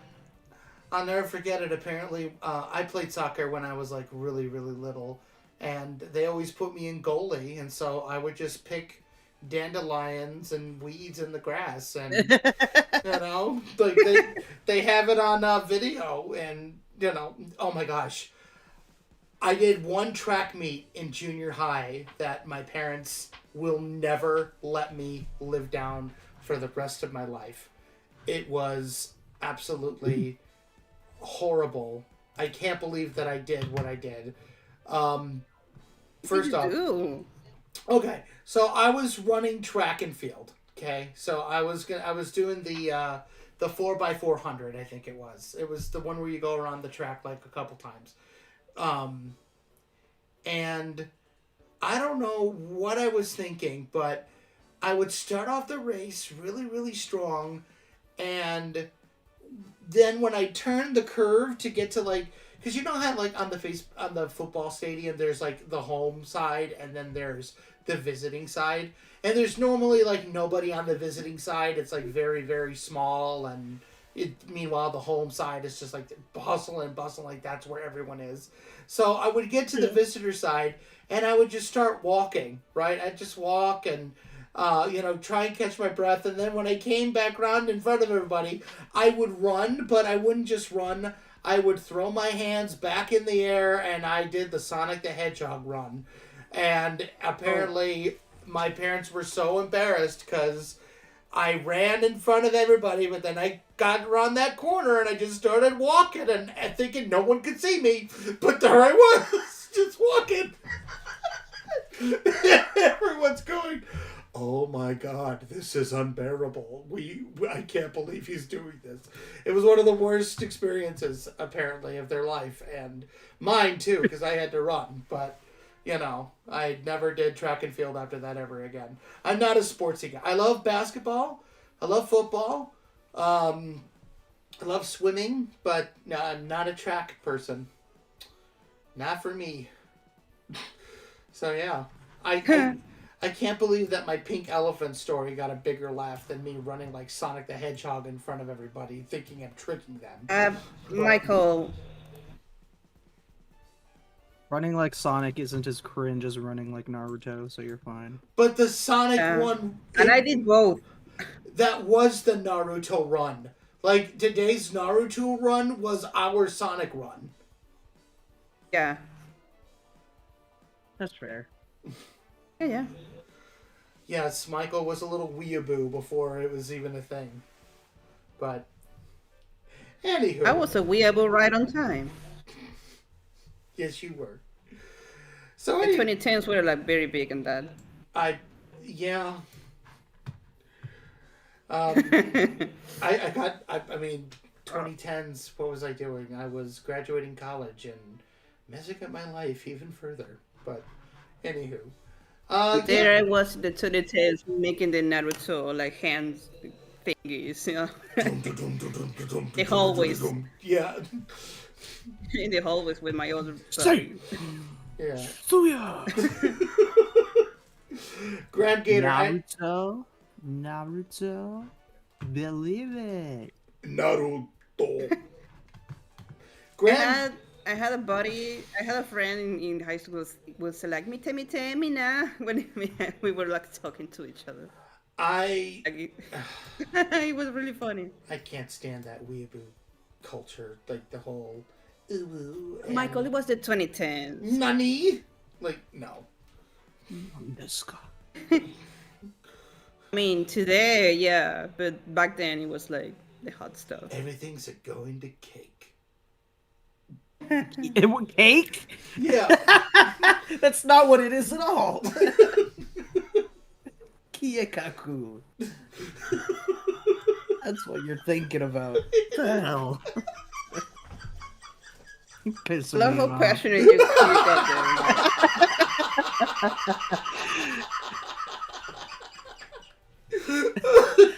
I'm glad that made you laugh.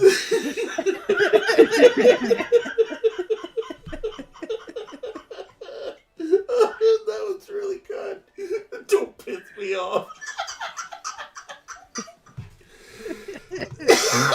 Yeah, I still got it. Dolly B is just like, what's next? Trying to jump the Mario? I did do the Mario jump, actually, off of the diving board. I did too. I love doing the Mario jump. I did one at dodgeball. I swing my arms from side to side. I take one step and then again. Yeah.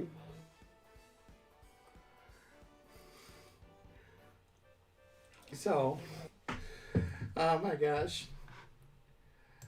No, I just texted somebody. I'm like, yeah, I'm live on a podcast. Why don't you come and watch? So, Michael, look at this. I'm looking. You like it? I love it. My love blooms for you. I Yeah. adore it. Oh, Tino, nah.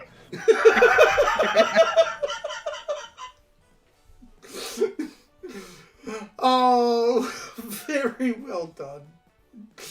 Oh my gosh. We got them laughing. Okay. See, it's just me pissing off Elias. That's what gets everybody laughing. And it's not even real pissing me off. I Right. just thought it was funny. You are funny. What are you talking about? It's like anytime... No, I thought it was funny. Oh. You know where I learned that? Dragon Ball Z Abridged. Because Goku says that. He says, everything's going according to cake. And then they have, like, the Death Note explanation of what, like, the translation. Cake means plan. Huh. No. It's not was very popular, but I never watched it. I watched a little bit of Death Note. It's alright. I like it. I haven't seen it. I watched Soul Eater. I am a DBZA boy, and that's it. Although I That's do... not real anime. You didn't watch Sonic X, Michael? I did like Sonic X. And I am actually... And I...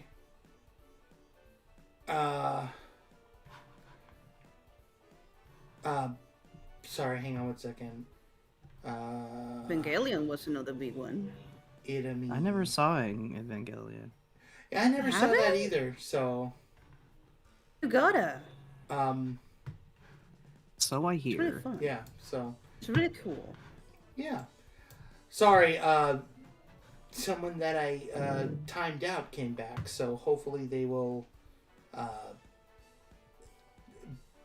you know, that's your warning. Just saying that. Like, next time, you know. What happened? Oh, nothing. It's okay. Okay. I think we'll be okay. But anyway, could one of you fellas take an eyeball on the chat for me just to make sure that it stays, you know, cordial? G? Yeah. Okay. Cool. No, I've watched other animes. Like, I've watched Ouran High School Host Club, which was a good one. I've seen Nadia, The Secret of Blue We watched Water. some of it together too. Which one? Ouran High School. Yeah, that was a great show. We watched the movie together. We did. That's right. We did watch it together. Huh. I forgot about Let's that. get fall in love. Hey. I see you come. I want love you it. go. Yeah, I do too. Such a good show. I have to thank Stephanie Wilson, now Stephanie Aaron, for Stephanie Allison, excuse me. She married Aaron Allison. Thank you, Steph, for getting me on Ouran High School Host Club. Appreciate you. One of my favorite animes. I've also watched Fushigi no Umi no Nadia. That's Nadia, The Secret of Blue Water. I gotta see that one someday. It's such a good one. Studio Gainax did it. It's epic. Yep. So basically, the same people who did Neon Genesis Evangelion, their first real project was Nadia: The Secret of Blue Water. So, all right, stand by. I mean, Neon Genesis Evangelion is supposed to be. I'll be right back. Hold on. I'm sorry. Give me a second here.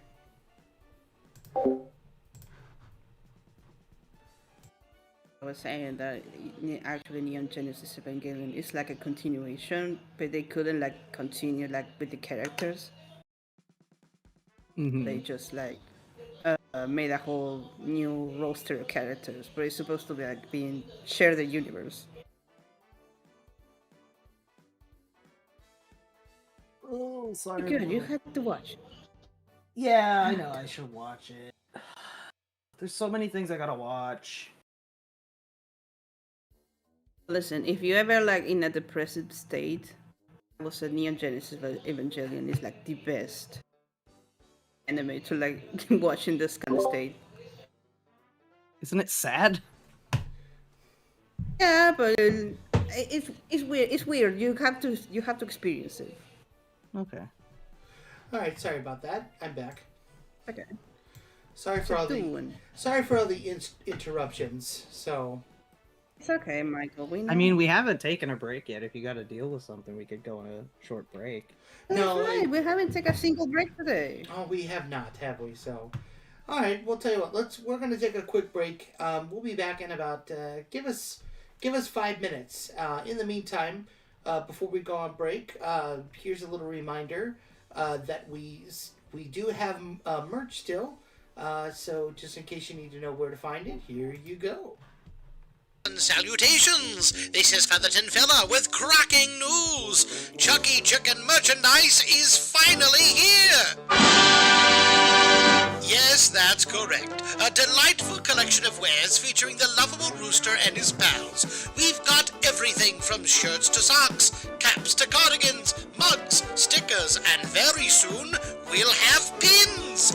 As many folks know, the production team for the series works on a volunteer basis, so every penny raised through our merch sales goes to helping keep their operation afloat and brings more Chucky cartoons to you in a speedier fashion. So don't dilly-dally any further. Visit ChuckyChickenCartoons.com and click the store tab or use the link on screen.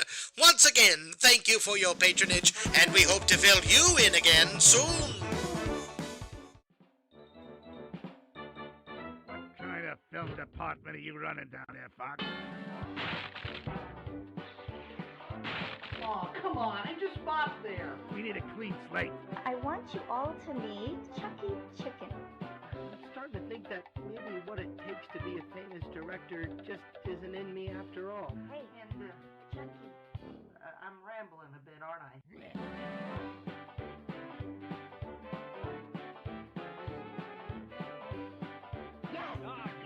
Here we go. Well, good night. Wait, what are you doing? Don't touch that. No, stop it! This is ridiculous. I ain't washed up yet. It's gonna take a lot more than that to get rid of Freddy.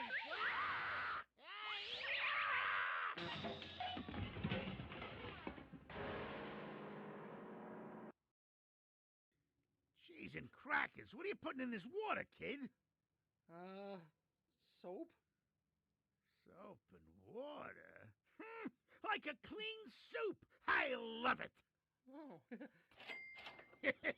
Keep up the great work, kid. Ooh.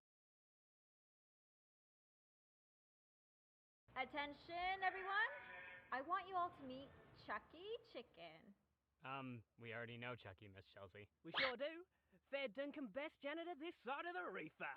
Righteous. Oh, right. Well, you may have known him as the janitor, but now... Oh, Chuck, you ain't leaving, is you?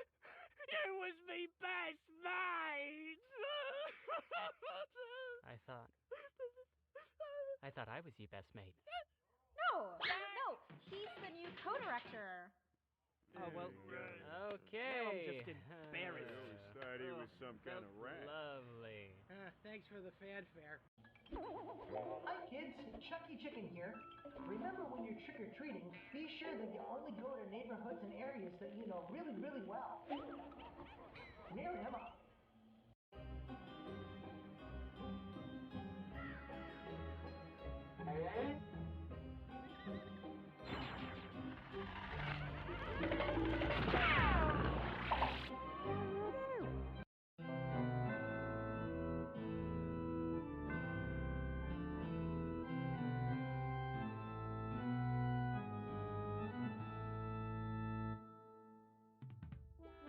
You were right, Chucky. These Halloween traditions are so much fun. I'm so glad I get to experience them for the first time. Especially with you. Aw. I'm all too happy to celebrate with you, Chelsea. Why don't we take a picture to commemorate the evening? Chelsea, it's getting awful late. Why don't we head for home? Oh, Chucky, just one more house, please. Oh, what the hey? One more won't be the death of me. Oh, good, because there's the house right there.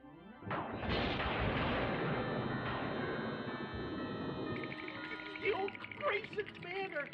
Chelsea, isn't there any other place we could go? It's the only house in town we haven't been to yet. You're not afraid, are you?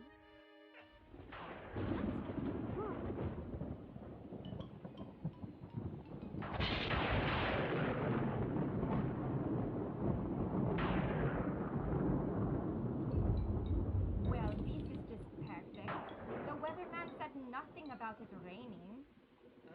Yeah, he did. He said around midnight it was supposed to rain cats and dogs.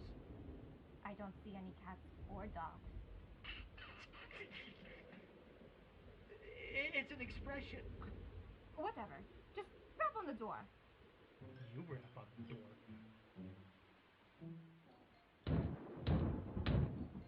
Whoa, nobody's there. Time to head back. Wait, Chucky, look.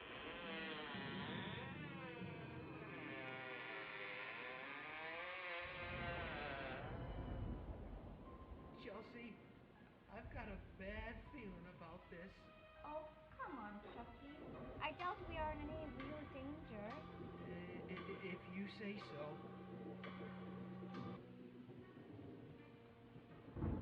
Good evening.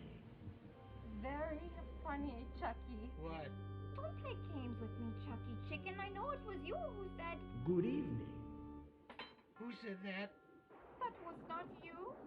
Welcome, fowlish mortals, to Grayson Manor. I am your host, your ghost host. Kindly step this way.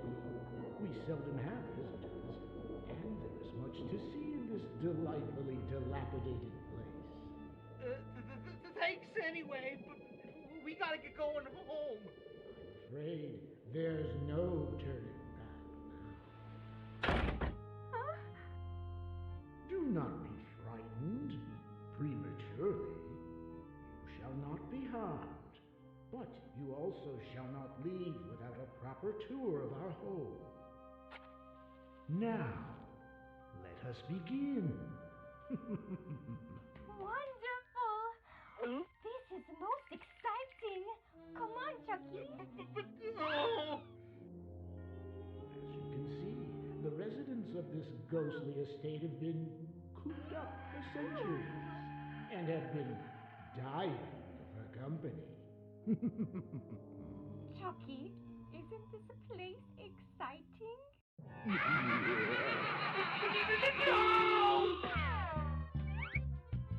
Chucky!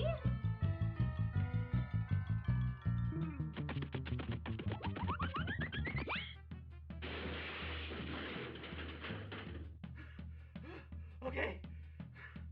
I think we're safe here. Chucky, these ghosts seem nice and fun.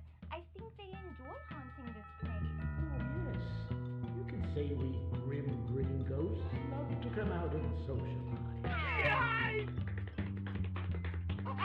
We're on our way out now!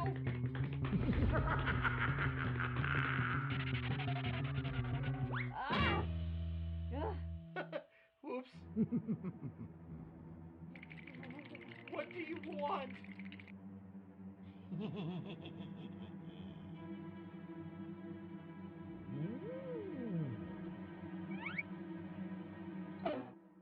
Hey, what do you know? Candy! See? I told you this place isn't so scary. I guess you're right. Thanks, Chels. And thank you, Mr. Scary Ghost Man. Not at all, my friend. Would you like a treat, my dear? I'm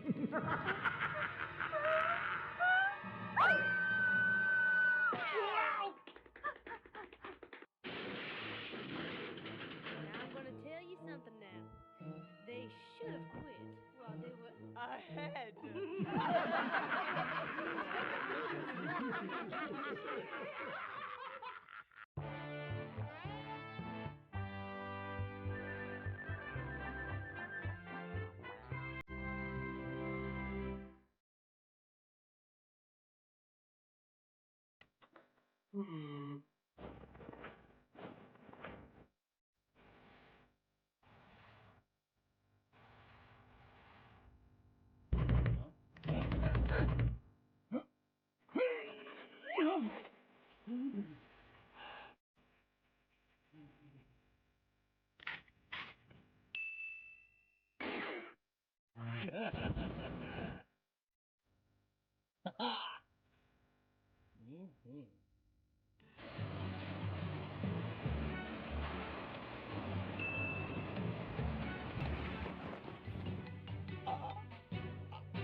Caroling among the leaves so green.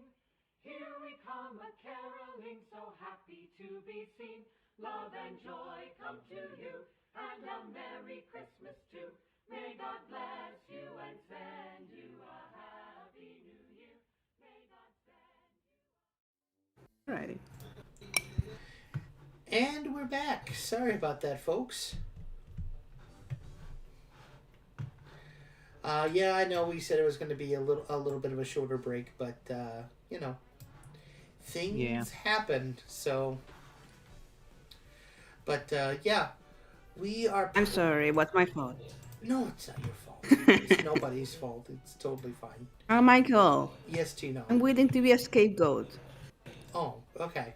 It's all Tino's fault. So yell at him. It was my fault. Okay. There you go. How could I? How dare you? How dare you be a good son and help your mother?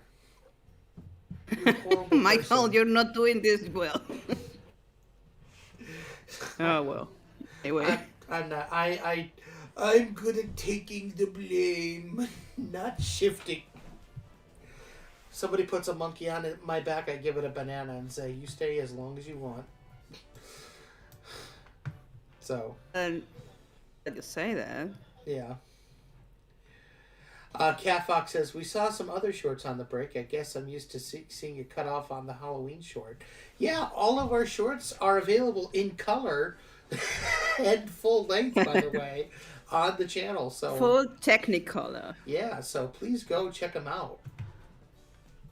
So I think this looks better.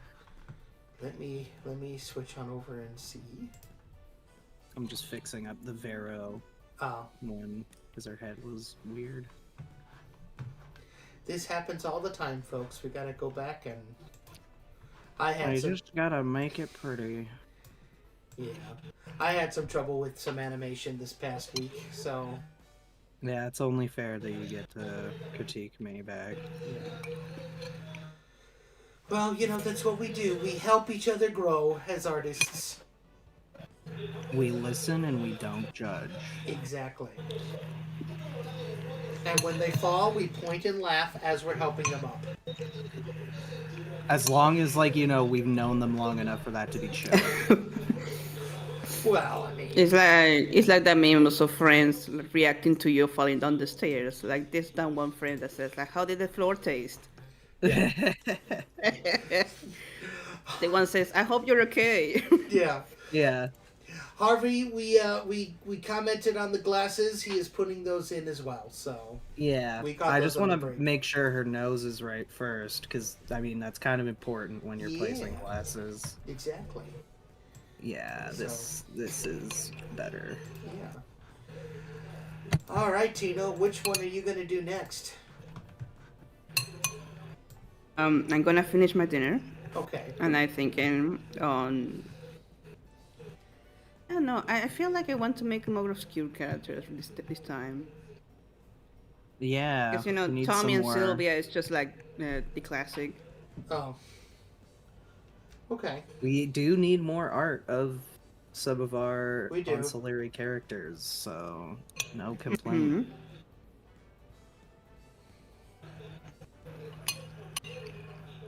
By the way, Michael. Hmm. Have you done those sketches I did last stream? Do I know this guy? Yeah, I inked a couple of them already, did I not? I thought I did. You're gonna post them? Did I not? No, on Blue Sky. Do you mean on like social media or? Yeah. Oh. I mean I can. Yeah, I posted the We have like so many drawings. Like we could like post almost some of them. Yeah, we will. Get more traction. Yeah, I the one with Janice and Margarita I thought was like an internal one, only because that one has an image from the comic that's on Coffee. Oh well, no, yeah, not that. He's talking about like all the sketches that he's been doing. Oh yeah, you can absolutely post those. Go for it. No, Michael, you do. You are the official Chucky Chicken. Oh my god, my. Yes. All right. I will post. That's very good. Okay. Oh my god, Michael. Fine. All right. I will. The struggle to get there was God, very all good. right. I will post the sketches and I will tag you in them. Does that sound good? Yes. Okay. All right. All the sketches you have. All right. We have so much. I know. I try and use like the actual. I try and ink and color them and get them finalized before I show people. But if you want me to just show the sketches, then fudge, I'll show the sketches. Show the sketches and show the progression too. Yeah. All right. Because then what you get to do is you get to quote the old art with the new art. Oh. Yeah. And we can also post some of the more behind the scenes sketches on the Ko-fi. That I do. So. Doo-doo. Doo-doo. It's a poop joke. Highbrow entertainment over here. It's not funny if you explain it. It's hilarious. What are you talking about? But yeah, no. Yeah, I can post them on Blue Sky. Absolutely, I'll post the sketches. Sure. Yeah, we have so much art. Yeah, I'm working on it. You know, like the other thing is like I know a lot of people. They have been loving the animations. Like they love the. Ever since Blue Sky introduced the video feature, I've been posting like the animatic that we did with Davy Dog, the test animation that we did I do love the David Dog animatic. I do too. It's one of my favorites. I'm so happy that Bo is on the team. I am too. We need to reach out to him because I would like to. We need to add more Davy Dog dialogue. Yes, we do. Yes, we do. So we got to work on that on Monday on our next story meeting. We need to work on that, please. Yeah. So they've also really loved the Bruno Bronco and Luca Bacon animation that we posted up there. That one, holy cow, that one like blew up. Here, let me take a look and see where it's at right now. It's still getting like it's at it's almost at 200 likes and 45 reposts. Nice. Yeah. Only 2 comments, though. One from Harvey. It's always how it is. Harvey Sketchman says, "Hey, I remembered that animation." and Shay White. Had it in... Yeah, because we've had it for like ever and a day or two, you know. Yeah, and we did post it before. Yeah, on Twitter. Yeah, which is why nothing happened. Yeah, exactly. Exactly. So, but now, like, people are blowing up. Like, we have older pencil tests from the older version of the pilot that we could post up there. You know, we haven't drawn Perry Keaton forever. I was just thinking about my boy, too. Oh. Yeah. Perry Keaton, voiced by my very dear friend Aaron Barogan. And I love how, like, Harvey Mencia is going, "Is that Perry Keat I see? It is Perry Keat." Wow, people actually remember Perry Keat. They remember Perry Keat. I forget about Perry Keat. We need to put Perry Keat in season 1 somewhere. I think we can probably bring him in episode 3. Okay. Because episode 2 we kind of already have. Yeah. Episode 3. Well, like... season 2. Oh, okay. Season 2, episode 3 or something. I don't know. It's confusing. All right. So for those of you who are just as confused as Elias, let me once again remind you of our battle plan when it comes to the pilot episode. So we made the decision last summer that instead of putting out a long half-hour, 45-minute pilot episode, we wanted to get animation out to you quicker, and we also wanted to how did I word it? Basically, we broke up our pilot episode into mini episodes, right? So it's no longer a pilot episode, it's a pilot season. And every episode is essentially a sequence in that. Look. All of the episodes in a season come together to form a greater plot, episode. Which in it... Yeah. So you watch the entire... All of the mini-sodes, then you get one full episode of the show that runs like 45 minutes to an hour. I did the math. And Big Top Burger, if you need explanation. Yeah. An example. Think what? Oh, Big Top Burger. Yes. They did that. Yeah, so Big Top Burger basically broke up their longer episode into like smaller episodes so they could get it out to more people. So they could get each portion. They could build an audience, essentially, is what we're trying to do. So... and it allows us to take our time with the animation. So when he says episode 2, he's actually talking about the next season of the show. Yeah. So it's also confusing. It is. We'll basically after this is done, it won't be confusing anymore because correct. Yeah. Yeah, because we'll just go next The coolest season. thing is when got like the whole all the mini-sodes in one video. There were a few changes here and there that if you were to pay attention, you would like to see them. Cool. Yeah, and it's kind of fun because I'm thinking of like how people are going to. Ooh, she looks a lot better there. Yeah, I still might change the top of her head because I don't feel like her hair looks right. Here, can we see the reference?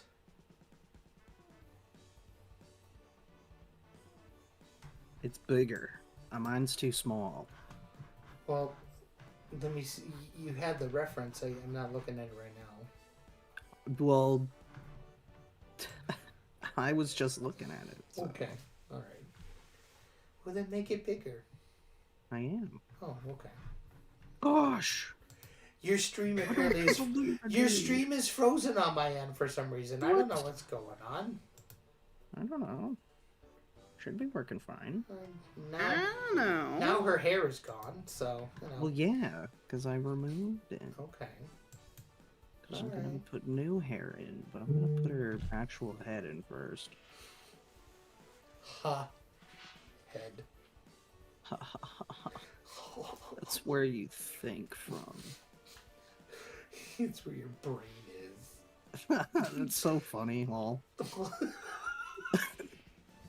I hate when people do that.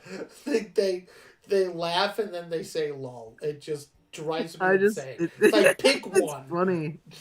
It's funny. It's like, hello, hello.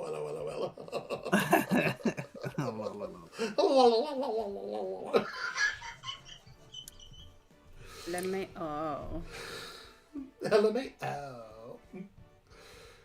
my gosh. Remember, Michael, remember a time when everyone was saying OMG and like in public? No, I made fun of people who did that. So. No, OMG. Listen, the only reason why that whole vernacular exists is because we had to type out our text messages using actual buttons. Yeah, on the numbers. There was a time where emojis were not a thing, and we had to like make them basically. We ran out of minutes every month. Like, we never had unlimited minutes. You know, I remember going to the Walgreens and buying a $20 Virgin Mobile gift card to reload my phone every single month, and 20 minutes got you $20 got you a month's worth of texts and like a month's worth of minutes. So weird. I remember talking to my friends over the phone way more when we had the flip phone. Well, because like phone calls were more convenient than texting. Exactly. Yeah. Then the iPhone had to come on the scene and just change everything. I don't know if it's sort of better, but yeah. You know, I still prefer phone calls. Yeah. It depends for me. I'm usually not a phone call person. Wow, we're pretty lucky then. Yeah. Because we talk on the phone a lot. Alrighty,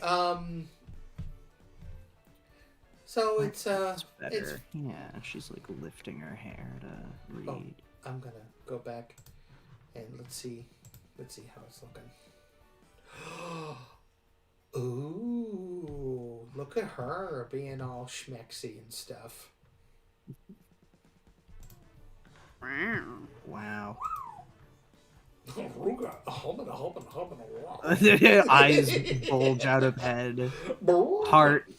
Heart leaps 10 feet out of my chest, and it pumps, and then it slaps back into my chest, and then I die.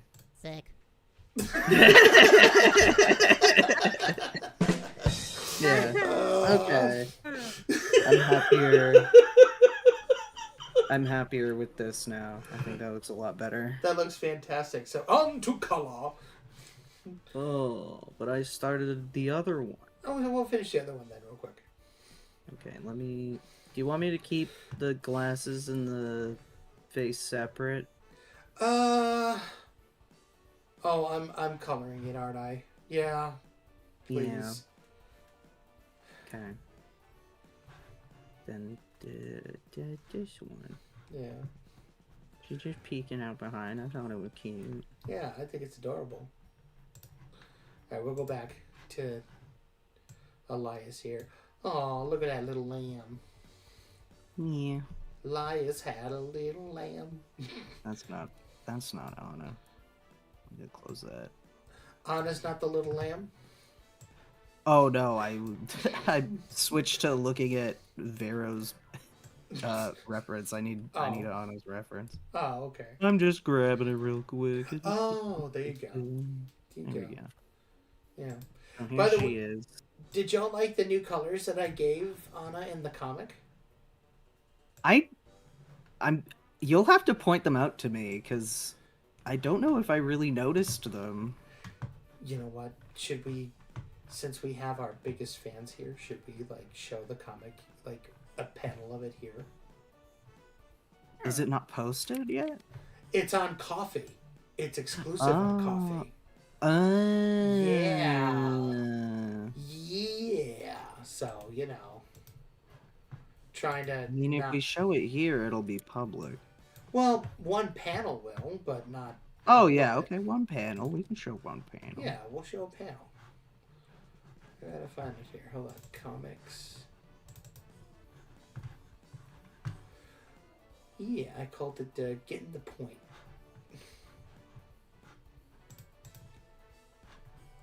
Oh, that works perfectly, actually. Okay. Yeah.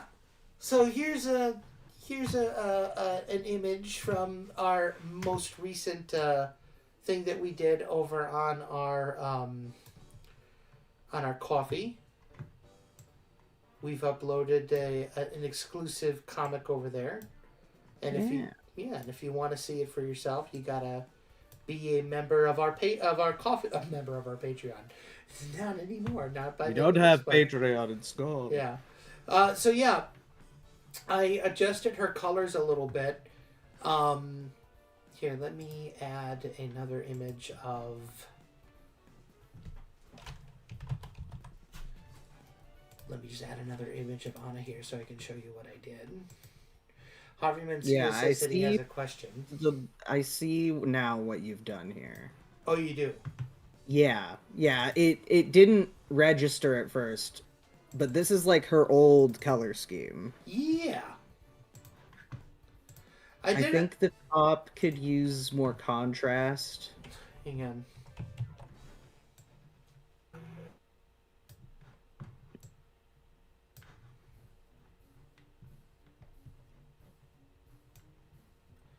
Bear with me here. I'm just trying to... Yeah, audience, you decide. What do you like better? That didn't work at all. Hold on. Sorry, folks. Hang on. There we go. I do think that shirt stands out better against the wallpaper. I just think the ruffles and like the shirt bodice itself should have more contrast between them. Okay. And I don't know, I am partial to the blue. I think it really looks good with the color I of hate her. the blue, to be honest with you. I am not Mike, a fan why of do the you blue. hate the blue? I'm not a fan of the blue. I don't think it... I don't like the blue. I'm not a fan of this blue on Anna. I think it really complements her fur colors. Yeah, but I like the purple a lot more. I also lightened her face a little bit. Can we try a slightly less saturated purple? Maybe. What I like about this blue is that it makes me feel like she's wearing like a denim work skirt. Yeah, but there was no denim in the 30s. I'm Googling this right now. Like denim skirts there weren't. The fabric denim originated in the late 17th century. So 1873 it would have been around. Alright, we'll look up denim skirts. 1930s. Hey Michael, what do you think? Denim skirt.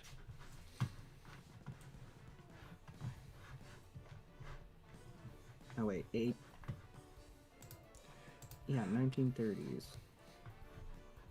While you do that, I'm going to go back and look and see what Tina was up to. Hang on a quick second here.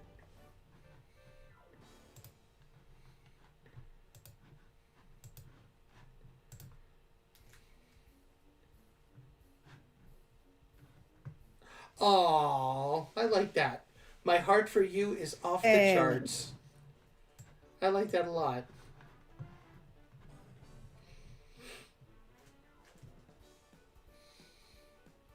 Well done, Tino. Very nice one. I'm going to send that one to Aaron. Yeah. denim skirts weren't introduced till 1970. Thank you. Lame. But I do think that purple is just too bright. Well... Why is stop? You're making me angry. Wow, Dick. Okay. I'm sorry. I couldn't help myself. That was rude. Just sometimes you just make noises that make me think of that, and it's very funny. Stop. Stop. William, stop. You're bullying me. What are you gonna do this? You're cyberbullying me. Okay, I didn't go all that far, but that's a little weird. Lion Storby wants you to stop. Yeah. Elias Torbeck doesn't like it. Stop showing Michael that he's wrong. I'm sorry that I'm always right. DreamWorks Moon, I like the lighter colors. I need to start drawing my Chucky. Oh, okay. Why not make it blueberry purple? More of like an indigo. That could work. Alright, I'll try it. And don't make it so saturated, because I mean, we do have to desaturate the backgrounds a little bit. Yeah, I know. Yeah, I didn't want to say anything, but the colors are a little bit bright. Oh my god. If just... Guys, I need to know this before I post it. That's why I share it with you, and I ask for your feedback. And you guys are yes men. I didn't want... I will fix it if you tell me what's wrong. I need to know what's wrong so I can fix it.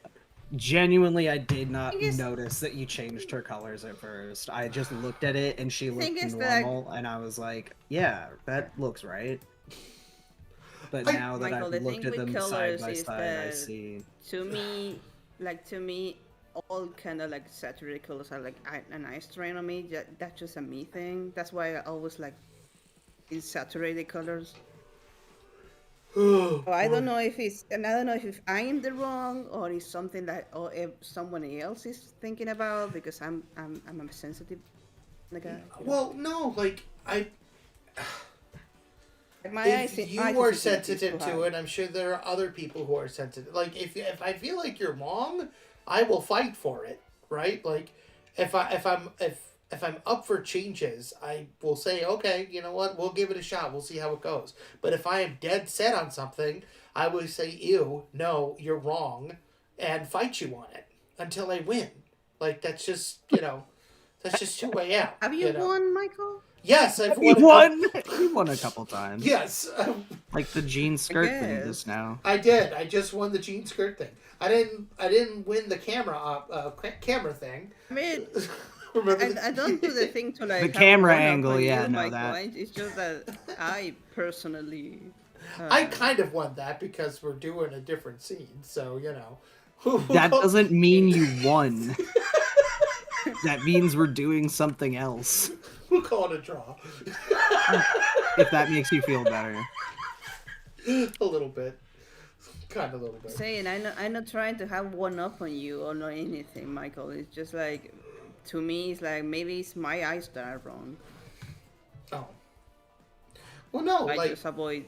I think for me, like the characters can have bright colors, but we have to also, because did you do did you test the grayscale and stuff on it? I did not do that. I did not do. I feel like if you did that, there would be a lot of very similar values there. Yeah, probably. And that's why some of the colors you gotta have a little desaturated so that the palette is harmonious. I get it. Yeah. I get it. That feel when you draw on the wrong dang layer? Oh well.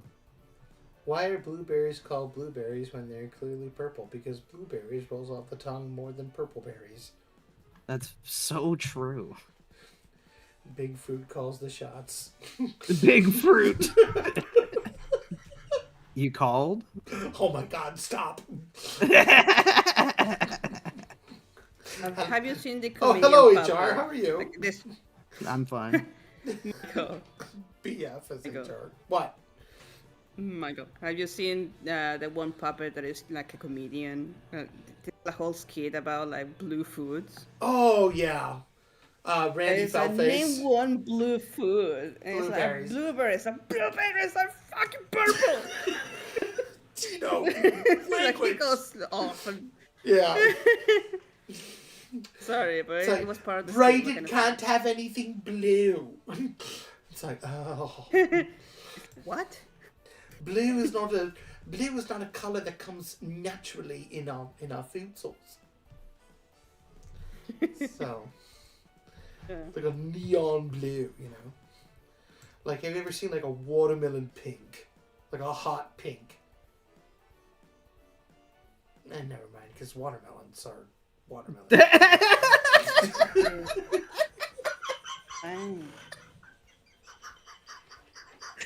That one fell apart pretty quick, huh? Cheese. Thank you, Mr. Cheese. Cheese. He's just like, wow, that was bad. It's like, shut up. Why did you make me Mickey Mouse? No, that was the cat. Like, wow. Oh. Yeah. Man, that was bad. I heard that over here. Shut up, Cheese.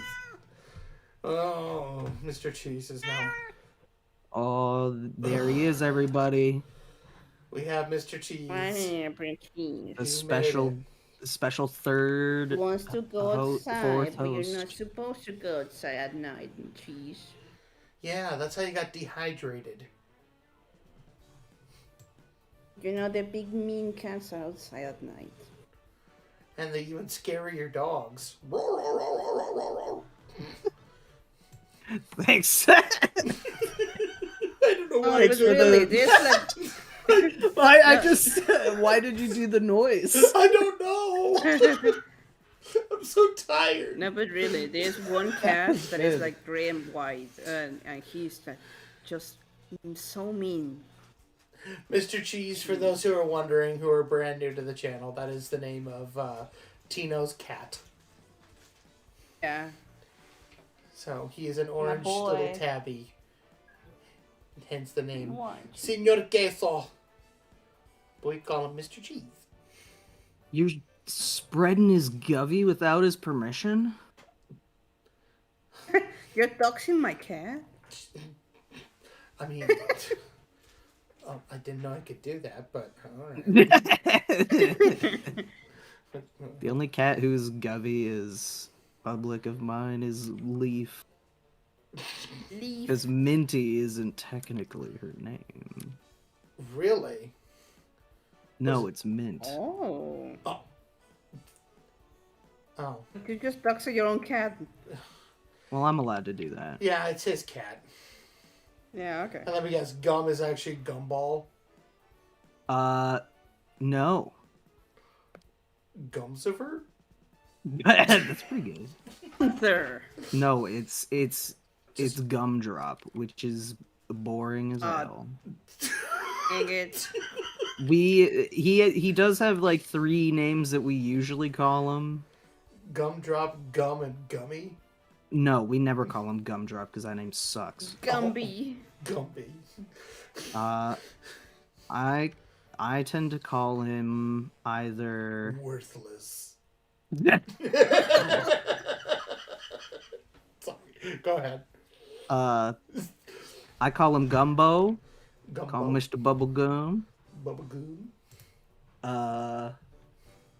And then Gooey. Gummy Bear. Gummy. That's another one. Those are the top ones that I call him. Wow. Yeah. Thrilling subject matter for the podcast. Listen, everybody. we all hate Valentine's Day on this particular day, unfortunately. Otherwise, we'd be talking about our Valentine's Day plan. All right, What's everybody's favorite Chucky chicken chips? Oh, if Oh. no, yeah, I do hate Valentine's Day because chocolate is like so expensive now. Well, yeah, that's why you wait until the day after Valentine's Day. I hate that's the only reason why you hate Valentine's Day. No, I love that for you, Tino. Good for you, man. I appreciate it. All right, Elias asked y'all a question. Go ahead, ask it again. What's everybody's favorite ship? Chucky Chicken ship. No OCs. But, like, if you could pair two characters together, who would you pair together? Chucky and Chelsea. Go. What? Anna and Johnny. Aww. We said no OCs. No OCs. He stole a chicken leg. No, Mr. Cheese. I heard a sound back in the background. It's like, what is that? I turn around, it's cheese with a chicken leg. That is fantastic. Oh my god. He stole the chicken, everybody. The grand chicken caper of 2025. Actually, it's just bone of the leg, but what's in the trash? Like he digged in the trash. That's not a nice thing to do, mister. That little rapscallion. Oh my god. Keep just munching on it. I'm talking to you. How dare Oh he? my god. Mr. Cheese, Oh my our check God. better be in the mail. You're welcome. For distracting him, you're welcome. Wait, sorry for the interruption. It's just like... No, it's okay. What's your favorite Chucky Chicken ship? Mine? Yours.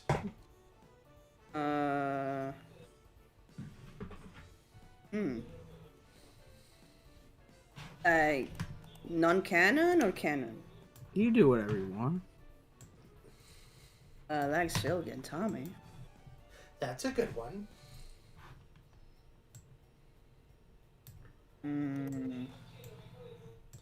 I do like Anna and Johnny as well. And Louie and Margarita. Yeah. Although I have always wondered, like, actually, you know what?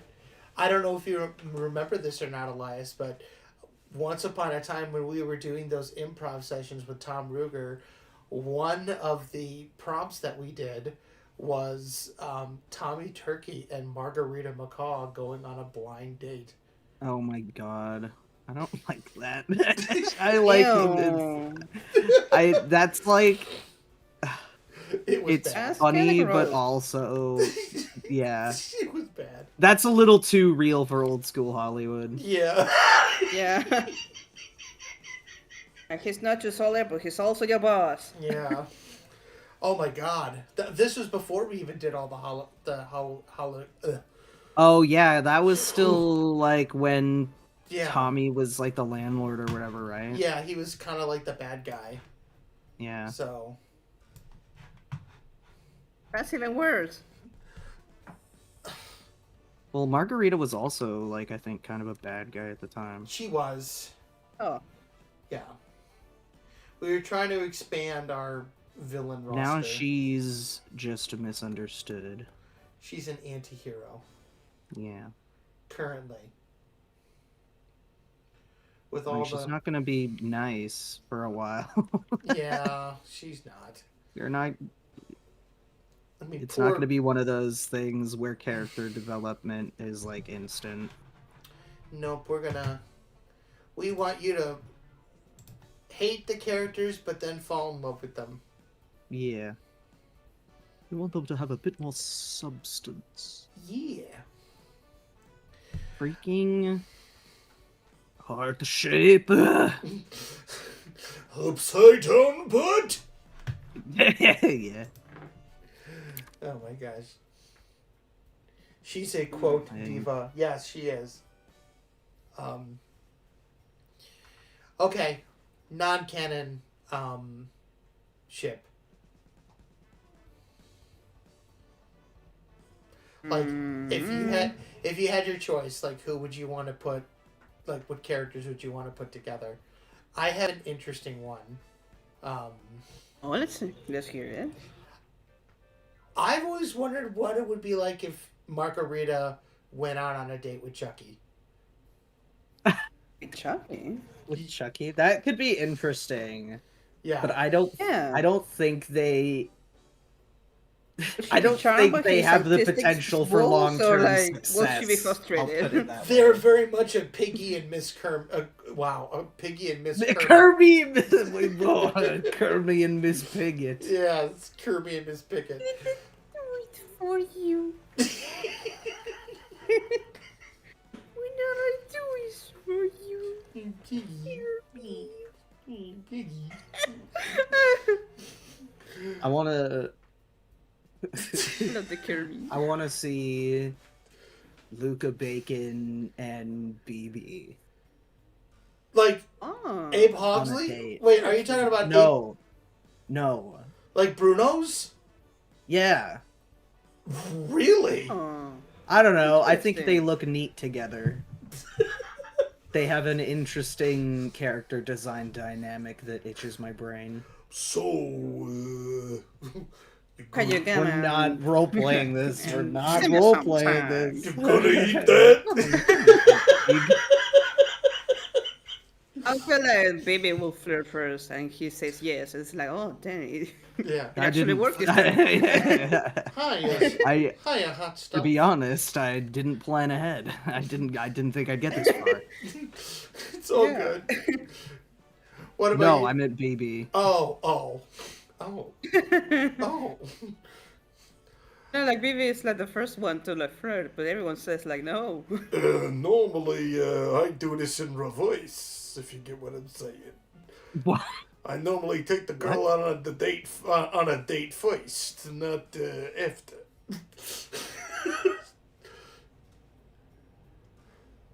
On his hair. I can't believe I designed on his hair and I still can't draw it. You know what? It's okay. I designed all the characters for the most part, and I can't draw them anymore. It's like I understand how her hair works. I haven't designed many of these characters, but I can draw them. Although true creation props for Anna goes to our dear friend Happy Coma. Yes. Yeah. Yes. Yeah. Yeah. Yeah. Coffee Cat Dad says. How about like Anna and Louie? Huh? Anna that could and be Louie. cute. That could be kind of cute. Yeah. I dig that. Louis is like so laid back, and Anna's kind of like neurotic. If you think about it. I don't think Anna's neurotic. I don't think she's. What? She has the ability to like rein him in though, because she's got that like tough Southern girl charm to her. She's got that Southern charm, you know, like that Southern belle. Energy. That Southern belle that also like deals with animals that are like 500 pounds. I do declare, Mr. Loon, if y'all don't behave yourself, I am gonna have to use the cattle prod again. A cattle prod. Y'all may do it. I just imagine Louis say, "Please do." And then oh, please do. Don't threaten me with a good time. Like, tell me more. And you hear one of the weasels in the back. Hey, ship it. Hey, ship it. Oh pretty. my gosh! What about Tino? Who would he be? Who would Tino have eyes for?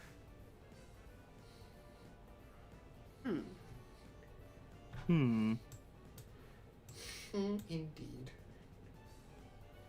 Or is he a is he kind of like Narcissus? No, Tino's not in love with himself. It's like, not interesting. Just making sure, you know. He's like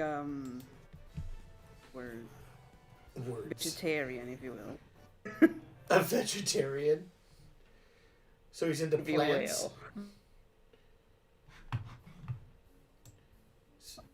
Michael. What is it?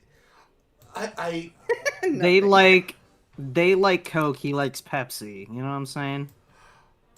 Oh. Oh.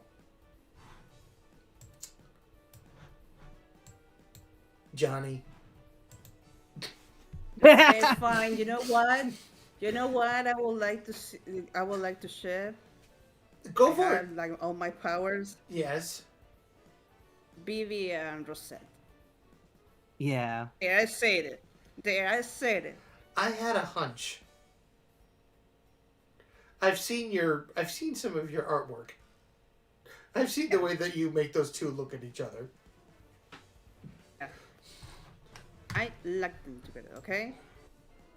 Okay. Hey, I'm tired of hiding it. I can hide it no longer. So you never hid it.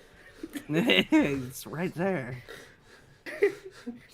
Dolly asks, is Tino a tsundere for when it comes to love? It's tsundere. Tsundere. Tsundere. Oh, okay. I think it's like more like sweet. It's very sweet guy. It's a sweet guy. Yeah. Tino's very cool. Very laid back. I will say that. Yeah.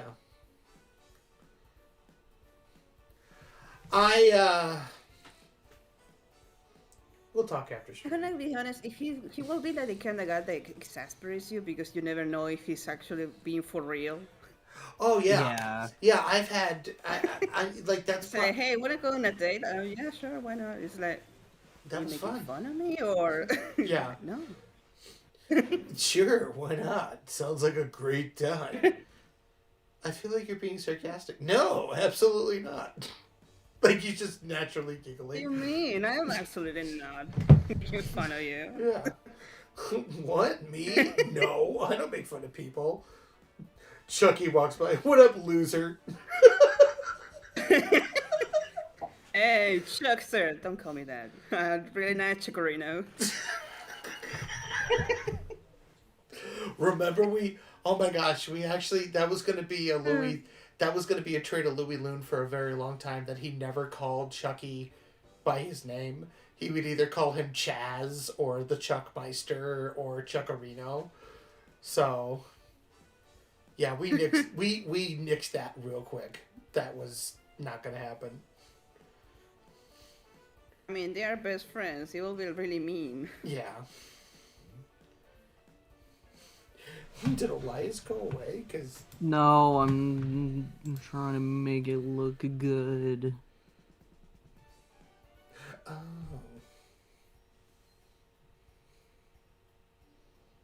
Oh. Very nice. She's like, I see you. DreamWorks Moon just goes, yikes. What's the yikes to? I'm curious. Was it Totino's confession or anything else? What about you, chat? If you could ship your two favorite Chucky characters, what would you do? My phone is running out of juice, so gonna have to head out. Hope everyone have themselves a good evening and make this the best Valentine's Day this week. Good night, folks. Good night, Coffee Cat Dad. Yeah, we will be wrapping up our stream here. It will be a nice line for this one. What? It will be a nice line for this one. I was thinking something about I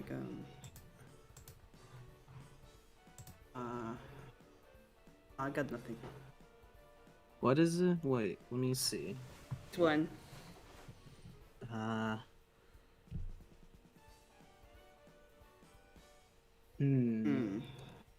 You get my heart racing? I was just about to say that one, nice. Actually. I was just about to say that because she's a roadrunner, so that totally makes sense. Yeah. Yeah. Thank you. Yeah. So, well, I'll tell you what. We will. I think we're gonna call it a night here, relatively soon. We're coming on 2 hours and 45 minutes. So, and I have some places that I would. I gotta be heading home, and like I said at the top of the stream, I think. I am at my parents' house, and they're probably going to want to be going to bed here, if not already in bed. So, because they are early sleepers. But, two little Pac-Man for eyes. Yes, Eclair Pete. Welcome. I don't believe we've had you on the show before. Welcome, welcome. Nice to see you. Idali says I would play Cupid for Chucky and Chelsea. Oh, that's very sweet. Yeah, a lot of people love Chuck and Chelsea together. I do too. In the meantime, while we're wrapping things up, we do want to say a huge thank you to all of the amazing people who have come and hung out with us tonight. You know, we really enjoy hanging out with you. And, yeah, I hope you guys have a fantastic...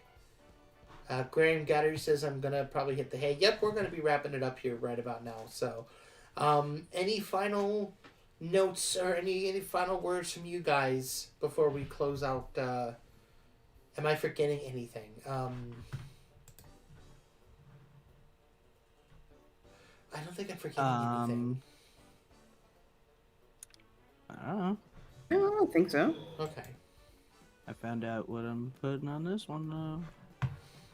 Oh. What are you putting on that one?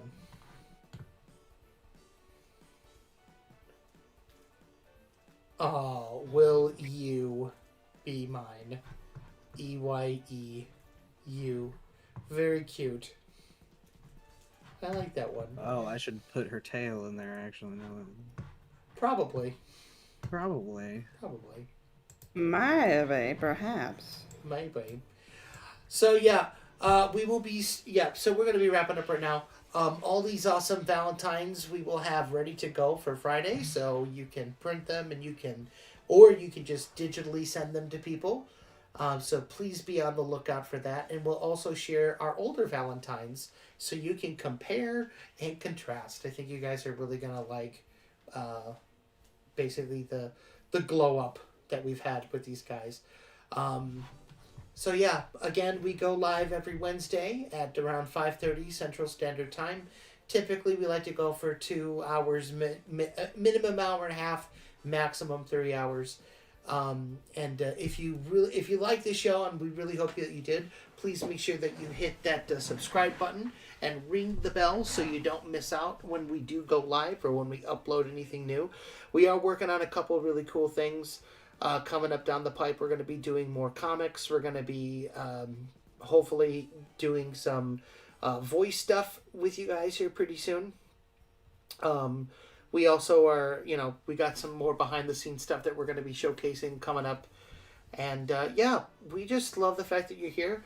We are working on a very special surprise that we're going to be showing off. No, you guys saw the doll, the Chucky Chicken doll that we're working on.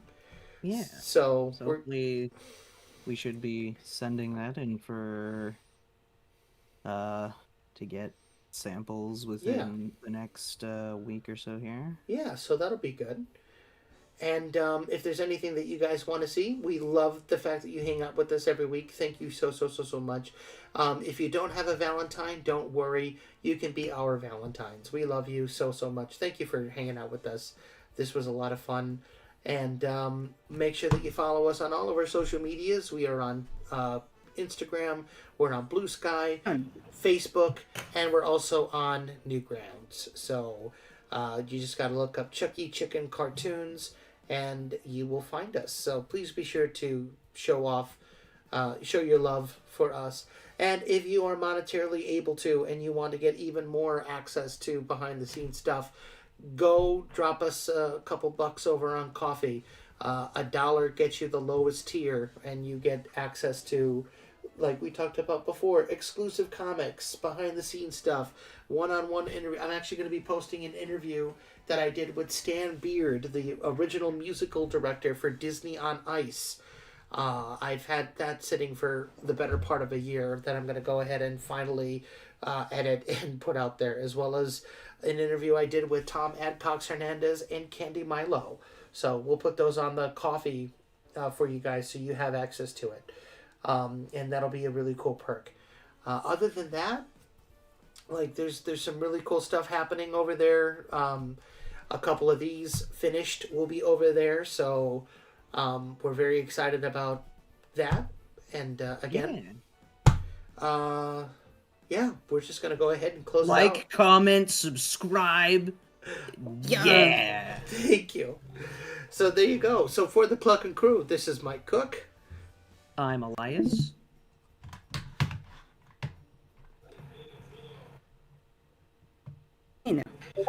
And thanks for watching, folks. We'll see you next time. Bye-bye.